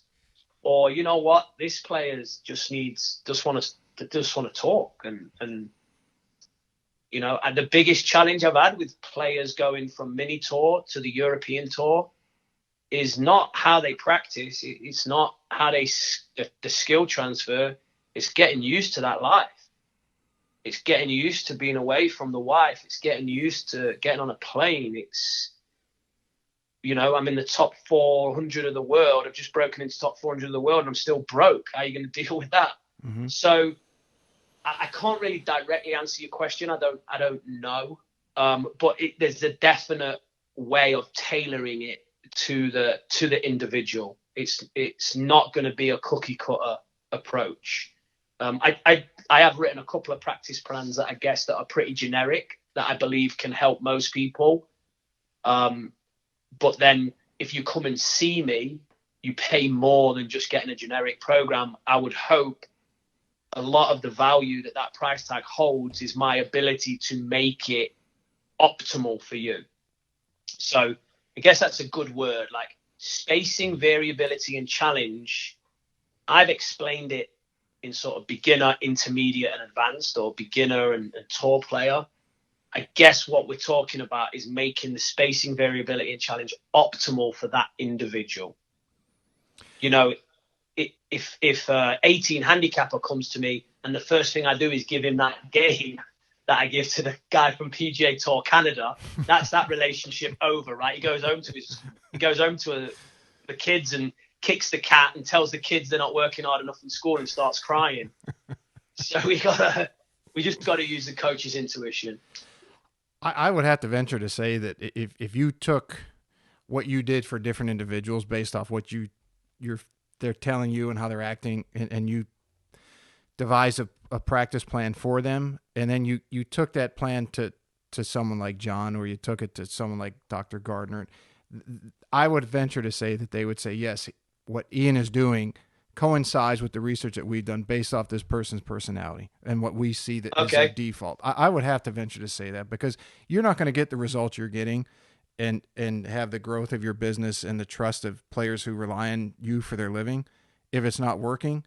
And obviously John's the same, and somebody at an advanced level like a Dr. Gardner or any other, and I just say his name because I'm not very privy to that industry, but if people are coming to you for their livelihood or because they're very much need of some help and they've gone other avenues and you start to help and they continue to come back, I would have to say that it might be different language, but I would relate it that it's semantics, but it is equaling the same thing. I would have to say. Yeah. That.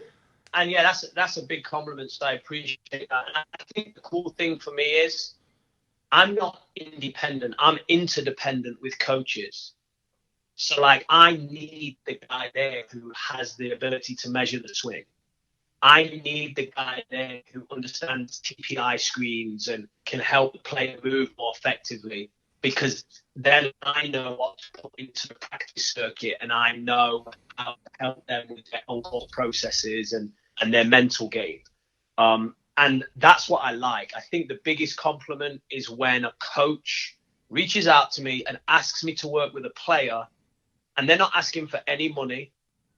They're not asking for anything but my help to help this player get better, because they believe in the philosophy and they believe that they actually want to take less revenue themselves, give a portion of it to me to become part of their team. I think that's very flattering. And when that started to happen, that's when I started to gain a lot more, confidence in the industry, and more people then actually started to ask me to speak, and the sales of the book have been good. But it's definitely, a lot of this is down to people like Zach Parker, Stuart Morgan, Matthew Cooke, Eric Zeigel, Chema Sanchez at Ledbetter, David Ledbetter himself, all of those guys, Dr. Robert Neal, they've all helped me, and professors have helped me feel like, yes, you're onto something.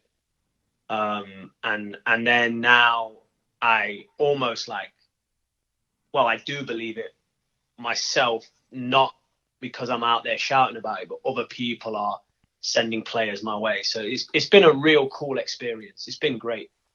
Well, your one book, the Golf Practice and Spacing, Variability, and Challenge, that's one of them. Your other book, the OSVEA, and I think it's Option, Selection, Visualization, if I remember. Let me think. Yeah. I read it. Execution, and I can never remember what the A stands for. Acceptance. So how does that differ from the other? That's a great question. I think the Osphere I wrote before I really knew what I knew. It's when you thought you knew everything and then realized I thought I knew, and then I knew I didn't know. So I was very much into cognitive psychology, training players to hit shots, talking their routine out loud.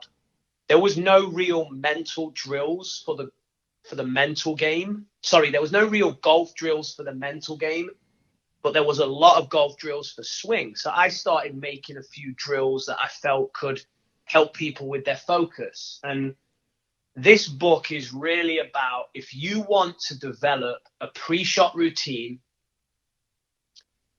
this book will help you understand what professional players focus on, and it will help you, give you practical drills to develop that yourself. And it's also a solid book for, in life, if you're a young kid that wants to go to college, what are your options? Which one are you going to select? Visualize the outcome. And then, okay, now you've got to execute. So don't focus on the outcome of going to college. What processes, what steps are you going to execute? If it doesn't go your way, accept and adapt and deal with the adversity. And right, what are your options now? What are you going to select? So it's kind of life lessons in there as well. I think I wrote that at the period of my career where I was just starting to gain some confidence in my coaching. I'd done clinics in Mexico and clinics in Colombia. The parents at the Golf Academy, Bishopsgate and IJGA would receive my education well. The kids enjoyed it. So I tried to help mainly golf coaches with that book support people's mental games. So if you're a golf coach and you're interested in the mental game of golf and you want to help players evolve their mental game of golf, this is a good sort of synopsis of my education and the way that I coach the pre-shot routine and golf's mental game. But what I found was that kids would get the education, or the students would get the education, they could apply it in practice, but it wasn't transferring to the golf course. And when I read that book back, there's little hints here and there of, this is how you do it under stress, or this is how you get it to transfer. But it's not the core of my book. So you can kind of see how my coaching style was when I wrote that. It was more education and practically applying the education, rather than the golf practice one is, hey, here's the education, here's how you practically apply it. Now this is how you make it stick, and this is how you transfer it to the golf course. And that's what the first one doesn't go into. It sprinkles it and it touches upon it. But I found as soon as you started to put players in stressful environments, they will learn and adapt, as you said, that we adapt. They will learn and adapt to deal with stress through having to deal with stress, not through working on their pre-shot routine with me. If they're working on their pre-shot routine with me, they get good at their pre-shot routine. But they don't get good at dealing with stress. So then when the stress hits on the golf course, pre-shot routine goes out the window. They know what they're meant to be doing, they just can't do it. Whereas the second book is almost like, hey, if you do everything that's in the second book, what's in the first book will kind of just you'll start to do it. You'll start to learn it. Yeah, and for everybody listening, I'll have links to both of Iain's books in his website in the show notes. So anyone can access those, buy them, check them out. I've read them both. I've given them to students. I got one student I talked to today in Florida that said where he has to, he puts his bag of balls down, 10 feet behind him, and he makes himself go back, pick up a ball before he hits another one, and goes through what he wants to do, sets his plan in his mind to do it. And then whether he does it or not is not the goal. It's following the principles you've spelled out, and he's noticing a big difference in his game. I had one person message me. They watched a YouTube video. It was a guest video. It was myself and Zach Parker coaching golf iCity. Two like fun guys that have like a big viewing on YouTube, 30,000 followers on YouTube or whatever it is. And we gave them a lesson.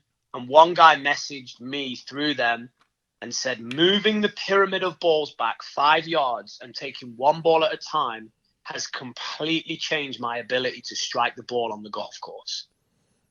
He goes, my range striking and my golf course striking are as close together as they've ever been, purely because I moved the pyramid back and purely because I'm more engaged in practice. And that was his words, not mine. So it's science, right? It's the spacing effect. If you go and Google the spacing effect, it's there for everyone to read. This is what it's going to do to your learning process. So it's great when I get feedback like that. That's why I do this. And I'm appreciative of you sharing the information and passing on the books. And look, I'm happy to give free copies of the first few chapters of the books, or some free PDFs, or what we can talk about it off air. Whatever Sure. you think will be useful to your listeners. I love to give stuff away for free. A lot of my listeners like to get stuff for free. They're great. I love to give stuff away for free because it's not mine. It's just information that's readily available to anyone. I've just learned it and repackaged it. And, I want people to use it. I would rather someone use my stuff for free than, oh, it's $9.99, I don't want to pay for it, and not use it. I'd rather give it out for free, because eventually someone's going to get it for free. Well, even like my guy Clay, I keep mentioning him because he's just awesome. There was a YouTube video and a couple of free things and then a free call. Then all of a sudden, hey, dude, let's do 6 months. Okay. So you never know, right? I would love to support anyone. I love to build practice programs. I love to educate people in this. So I'm more than happy to share whatever we think's fit, whatever we think's best. Awesome. Speaking of that, you said passing information that you learned. Who are some of the people that you learned the most from? Oh man, so Stuart Morgan, controversial, but probably the best golf coach in the world. And in my belief. Stuart was at the IJGA for a while, wasn't he? Yeah, it was a phenomenal experience. That was an acceleration of my learning. I'd not really met many people that read more than me and that were obsessed with this more than me until I met him. And then I just sort of gave up the battle. Like, I'm never going to outwork him on learning and reading. And, he left IJGA and he started working with Bernd Wiesberger after Bernd Wiesberger was injured. Bernd was 300 in the world. He's now like 21 in the world. Won a few times, came second on the European Tour Order of Merit last year. And success is no accident when it comes to Stu. Just if you can get him on the podcast, he knows your bro obviously very well. Yeah, and we tried to connect when he was here, and then he did speak at a local PGA meeting, and then he and I tried to connect a couple times, and then he was in the process of moving and leaving, and we just never could do that. He's doing, I guess, what I'm doing, but he's doing it at the elite level, and he's doing it just deeper, just deeper and more research. And he's also director of the Swiss PGA performance team or whatever it is. And I mean, any player that goes to, it's just an amazing experience. So Stuart Morgan was really just phenomenal. Prior to that, Zach Parker was fantastic. When I first got to the States, he's now in charge of the Ledbetter Junior Golf Academy with Chema Sanchez, who's in charge of the whole academy. But Stuart and Zach were just fantastic people as well, good friends of mine now. And then away from golf, I've always read things about Sean Foley, and I like how Sean Foley talks. I've never met him. I like how he talks and how he conducts himself. Find him very, very interesting. And then outside of golf, professors, Dr. Anders Ericsson at Florida State, he wrote a phenomenal book called Peak. And Tim Lee, McMaster University, expert in motor learning.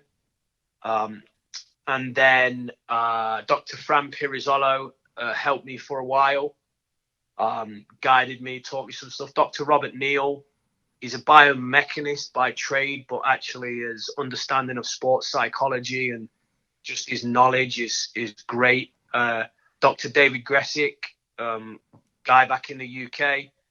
Mark Pearson, who's a coach in the UK.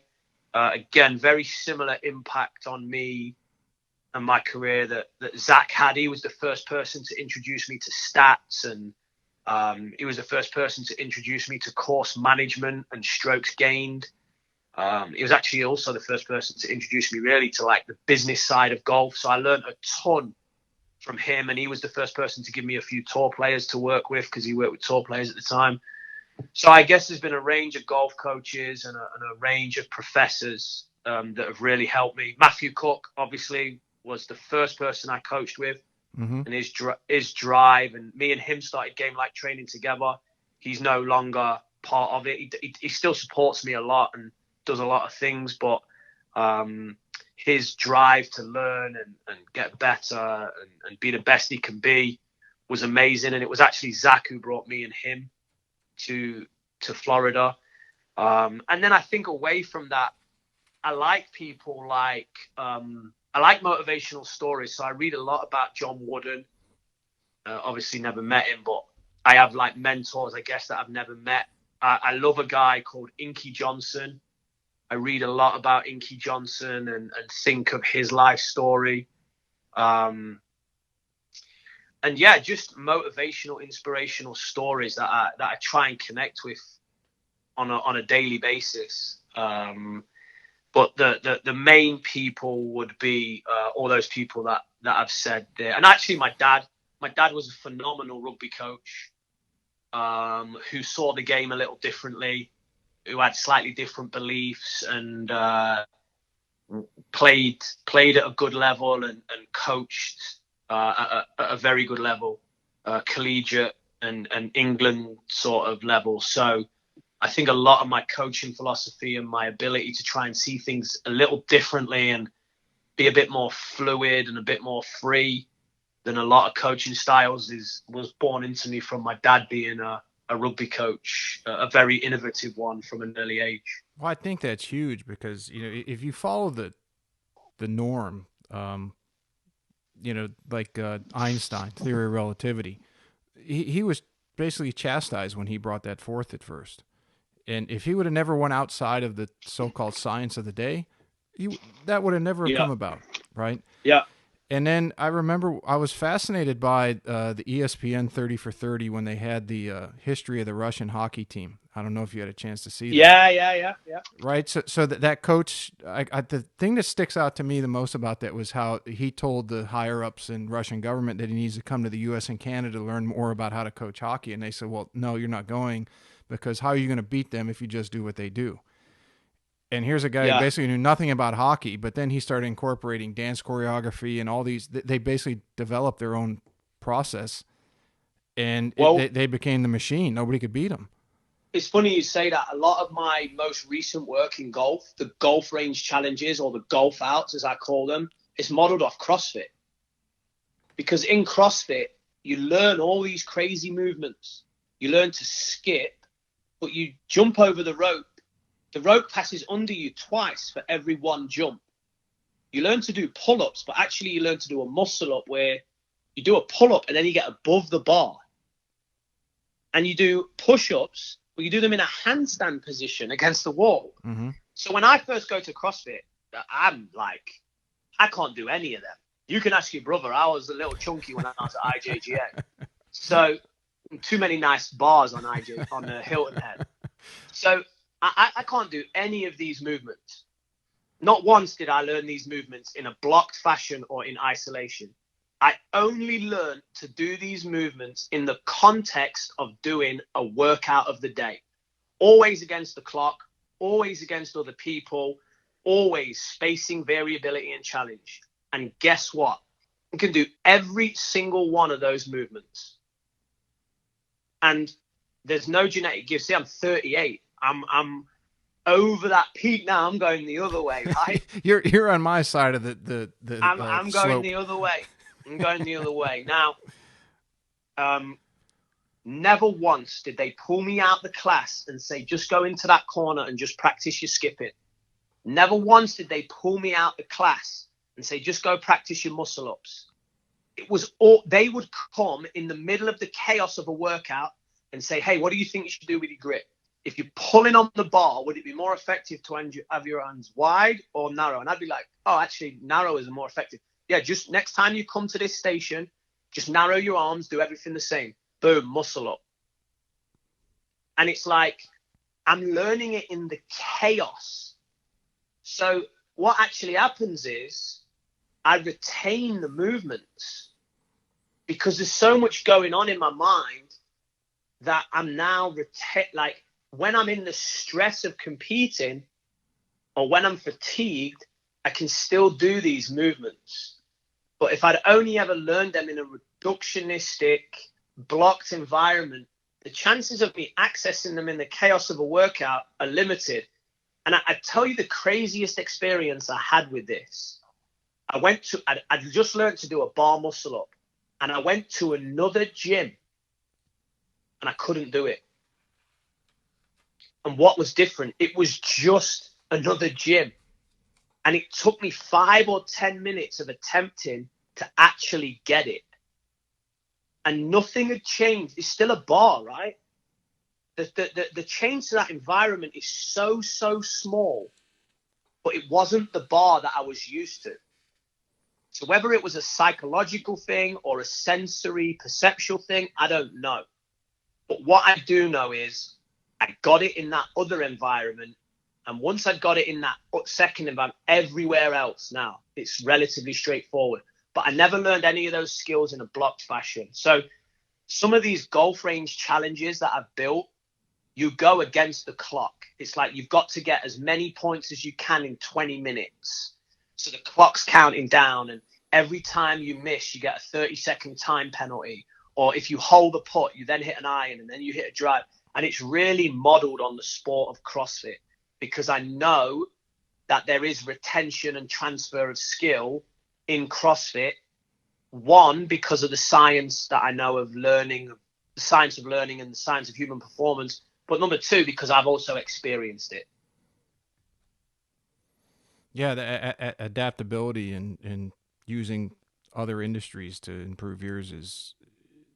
Oh, absolutely. Yeah, it's so important. It's so important. So that goes back to what you were saying about the analogy that you gave. I just believe that's so important. I think we could learn so much from John Wooden.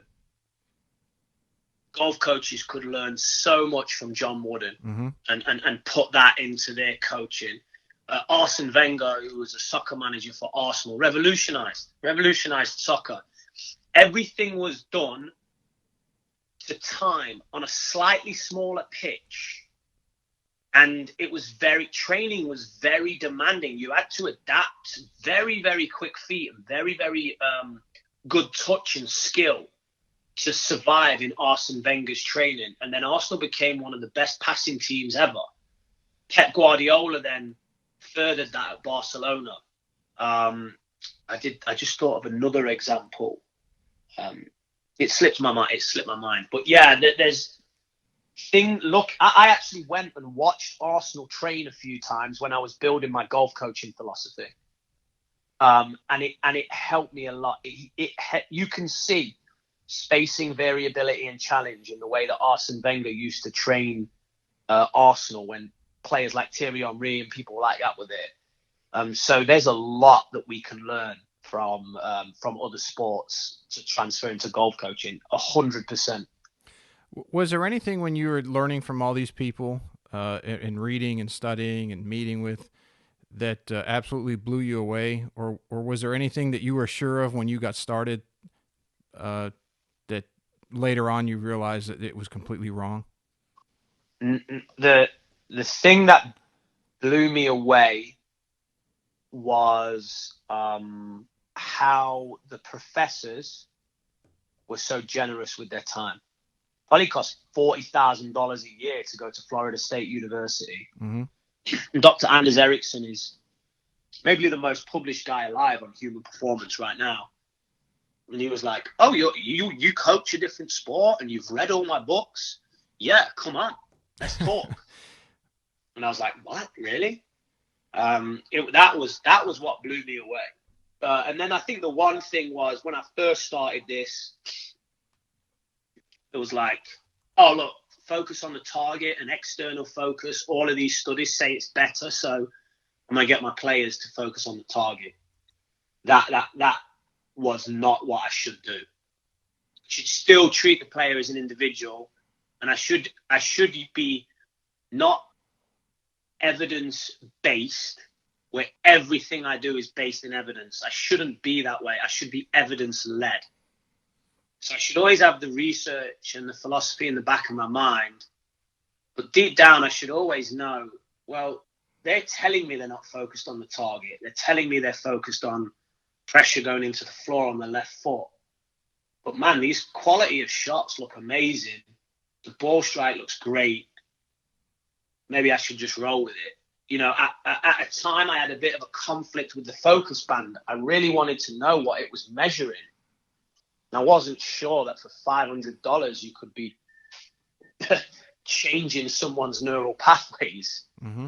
So I asked a lot of questions about that. And I was like, is there enough evidence for me to use it? Isn't there? And then I didn't really use it for a while. And then I had this student that really got sort of in their own way. And I was like, I'm just going to put the focus band on them, and just even that beeping noise is going to take their mind off whatever it is that the excessive cognition, the paralysis by analysis. So I'm just going to use it. This kid, it was phenomenal what happened. And then I was like, right, I don't care about the science and research in this instance. I care about this kid, and this is working. So I think that was one thing that I got wrong, was I felt like I could create this perfect system. And then I realized, no, I don't want to do that. I want to create a framework that then people can be fluid within. And I also started to understand, I did a lot of talking out loud. I get players to play, talking their routine out loud, telling me where their focus was all the time, talking it out loud. And that really made me understand that a lot of the time what people would say they're thinking or focusing on, they just weren't. So, you know, again, it's an art of coaching. It's understanding that every human's different, and the information isn't always accurate, and so on and so forth. That can only really come, I guess, with experience. Yeah, I would agree 100%. We could sit here and talk for hours and hours, and I know you've got some other things to do probably. But you want to do some rapid fire and then wrap this thing up? Yeah, let's go. My phone's actually running out of battery. That's my biggest concern. Let me get it in, and you got to come back and do it again. Yeah, okay, we'll do. All right, so let's say you're in the Ryder Cup. You're playing. They've started playing the music real loud now. What would be your walk-up song? Oh, probably, you know the Top Gun theme tune, the one with the electric guitar when they're taking either, I can't remember if they're landing or when they're going out for that final battle, that real, like, electric guitar jam that's in Top Gun. That would be it for sure. All right. Biggest pet peeve? Biggest pet peeve. In some ways, I don't know. I think people getting overstressed about things that aren't really, you know, significant. I read a book, and in it said there was a lot of solace to be gathered in realizing how insignificant our contribution is to the world. And I thought about it, and I was like, yeah, in the grand scheme of things, you know, Einstein, Martin Luther King, the suffragettes, they've all done great. It's kind of what I'm doing is kind of small. So where my pet peeve is when people like, hey man, the left wrist has to be here and I'm right, and this is going to revolutionize. Well, kind of insignificant to me. So, you know, it just that, I guess, people, yeah, if that's a good answer. Especially in today's world. The social media modern world, yeah, it's even worse. Dream foursome. Oh, man. I would go for sure with Tiger Woods. And then I would go with Inky Johnson. I don't know if Inky Johnson plays golf. And then alive or... Whoever you want. Anyone in history.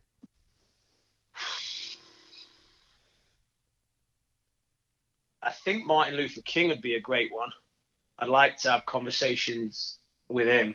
But I don't know if he plays golf. I don't know if Inky Johnson plays golf either. So let me go with Tiger. Let me go with Tiger, John Wooden, and Martin Luther King. There you All go. right.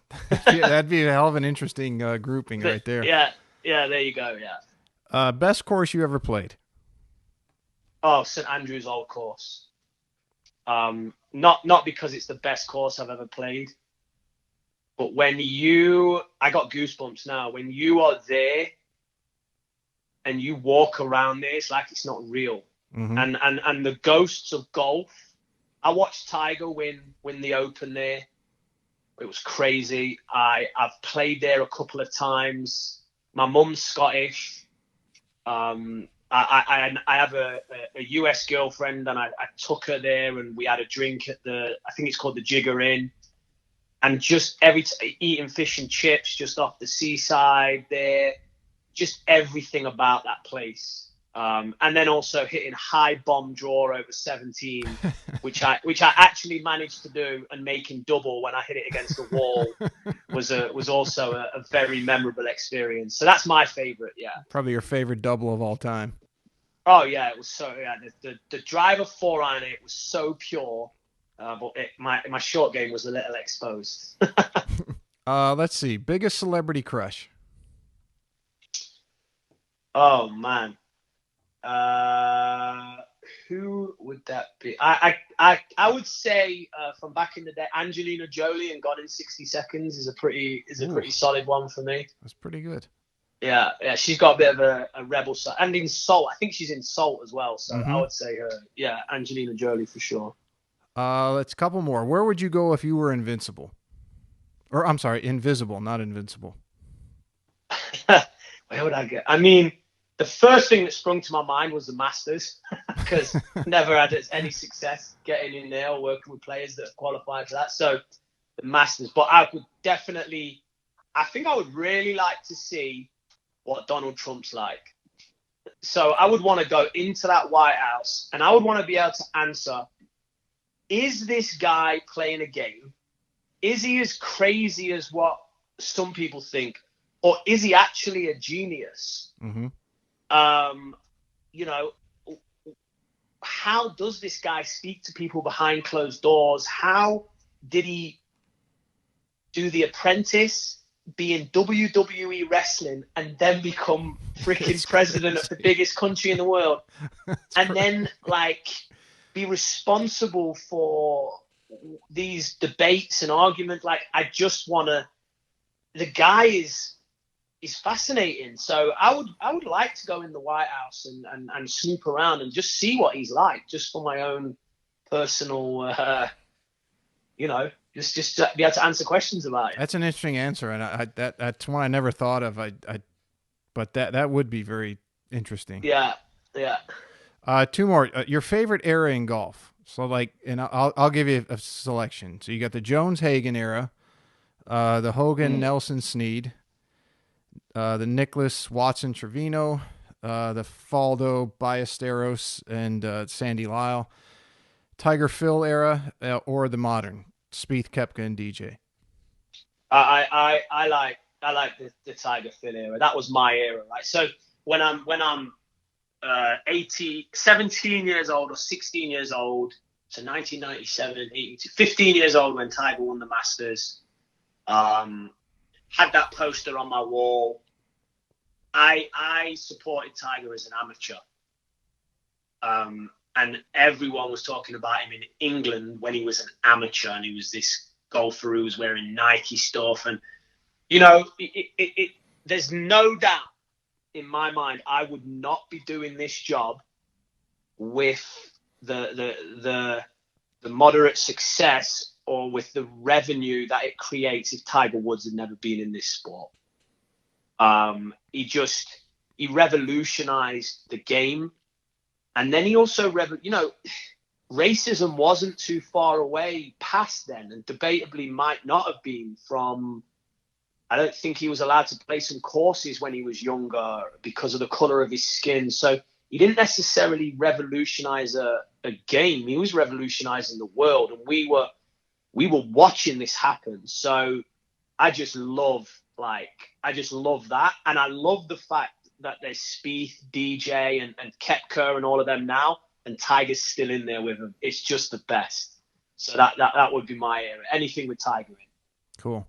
And then the last one, and I think you're about the 22nd episode I've done. This one has been split about 50-50. Greatest of all time, Jack or Tiger? Tiger. You can make arguments for both, and there have been. I think though, like and this is a controversial one, because if you go Jordan or LeBron, I'm gonna say LeBron, just because you can't compare era to era. Jack can't necessarily do what these guys are doing now. Now, if Jack was in this era, how would he fare? That's a better question for me. Rather than compare the two, who's the best, I feel like, hey, if Jack was in this era, what would it look like? How would he be? That's the exciting question for me, because what they're doing now, like Brooks Koepka, if you put Brooks Koepka against all of those guys, Jack and Trevino and whatever, he's just going to dominate if you pick him up and drop him in there, because the world's advanced. Mm-hmm. We all evolve. We all grow. The sports science, the technology, everything that these guys have, they're just playing a different game to what they were playing. Tiger Woods is playing a different game. He's even come out and said that. So when you talk the greatest of all time, if you take the fact that they're bound to be greater in this age, because the pool that they're playing in is greater, because we've all evolved. So that's the side that I take, just based on human performance and human learning.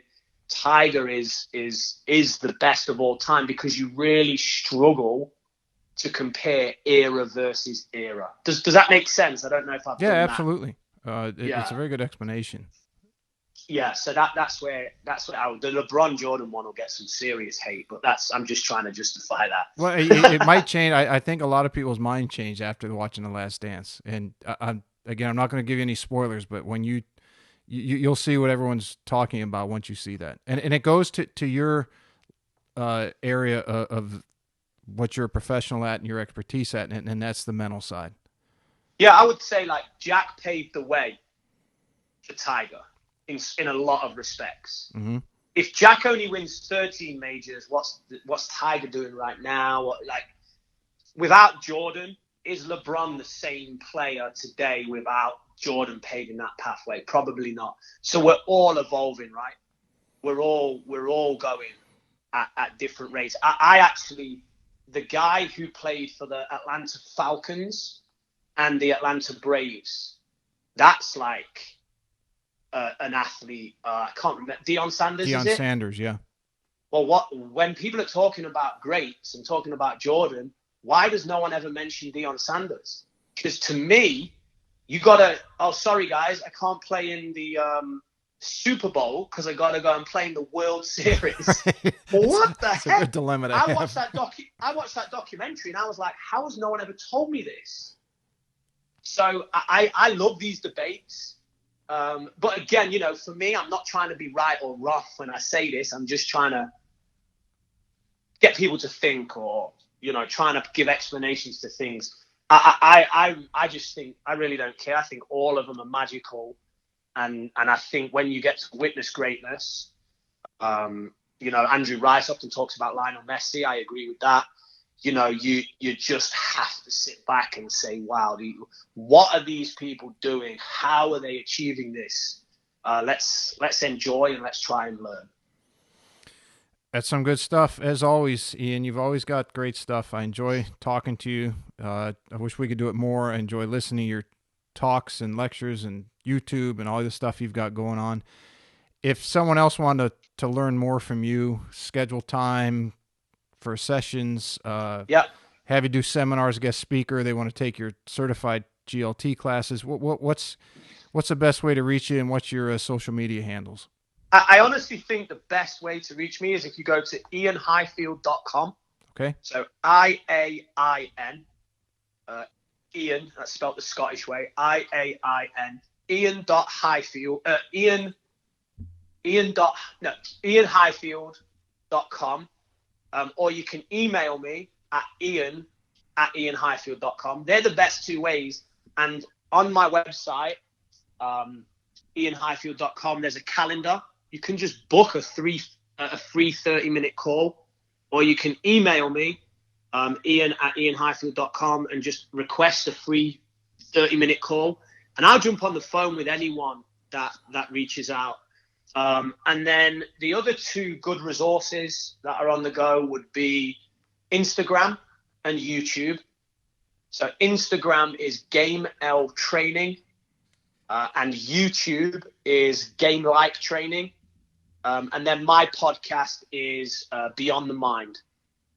And we're not necessarily golf on Beyond the Mind. We're trying to create positive change.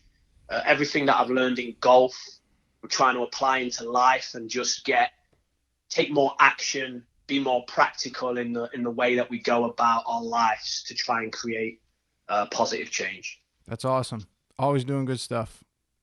Awesome, dude. I really appreciate you having me on. Anytime. You know, I'm actually in Hilton Head this weekend. Oh, you get a break, let me know. Beer's on me. I will do.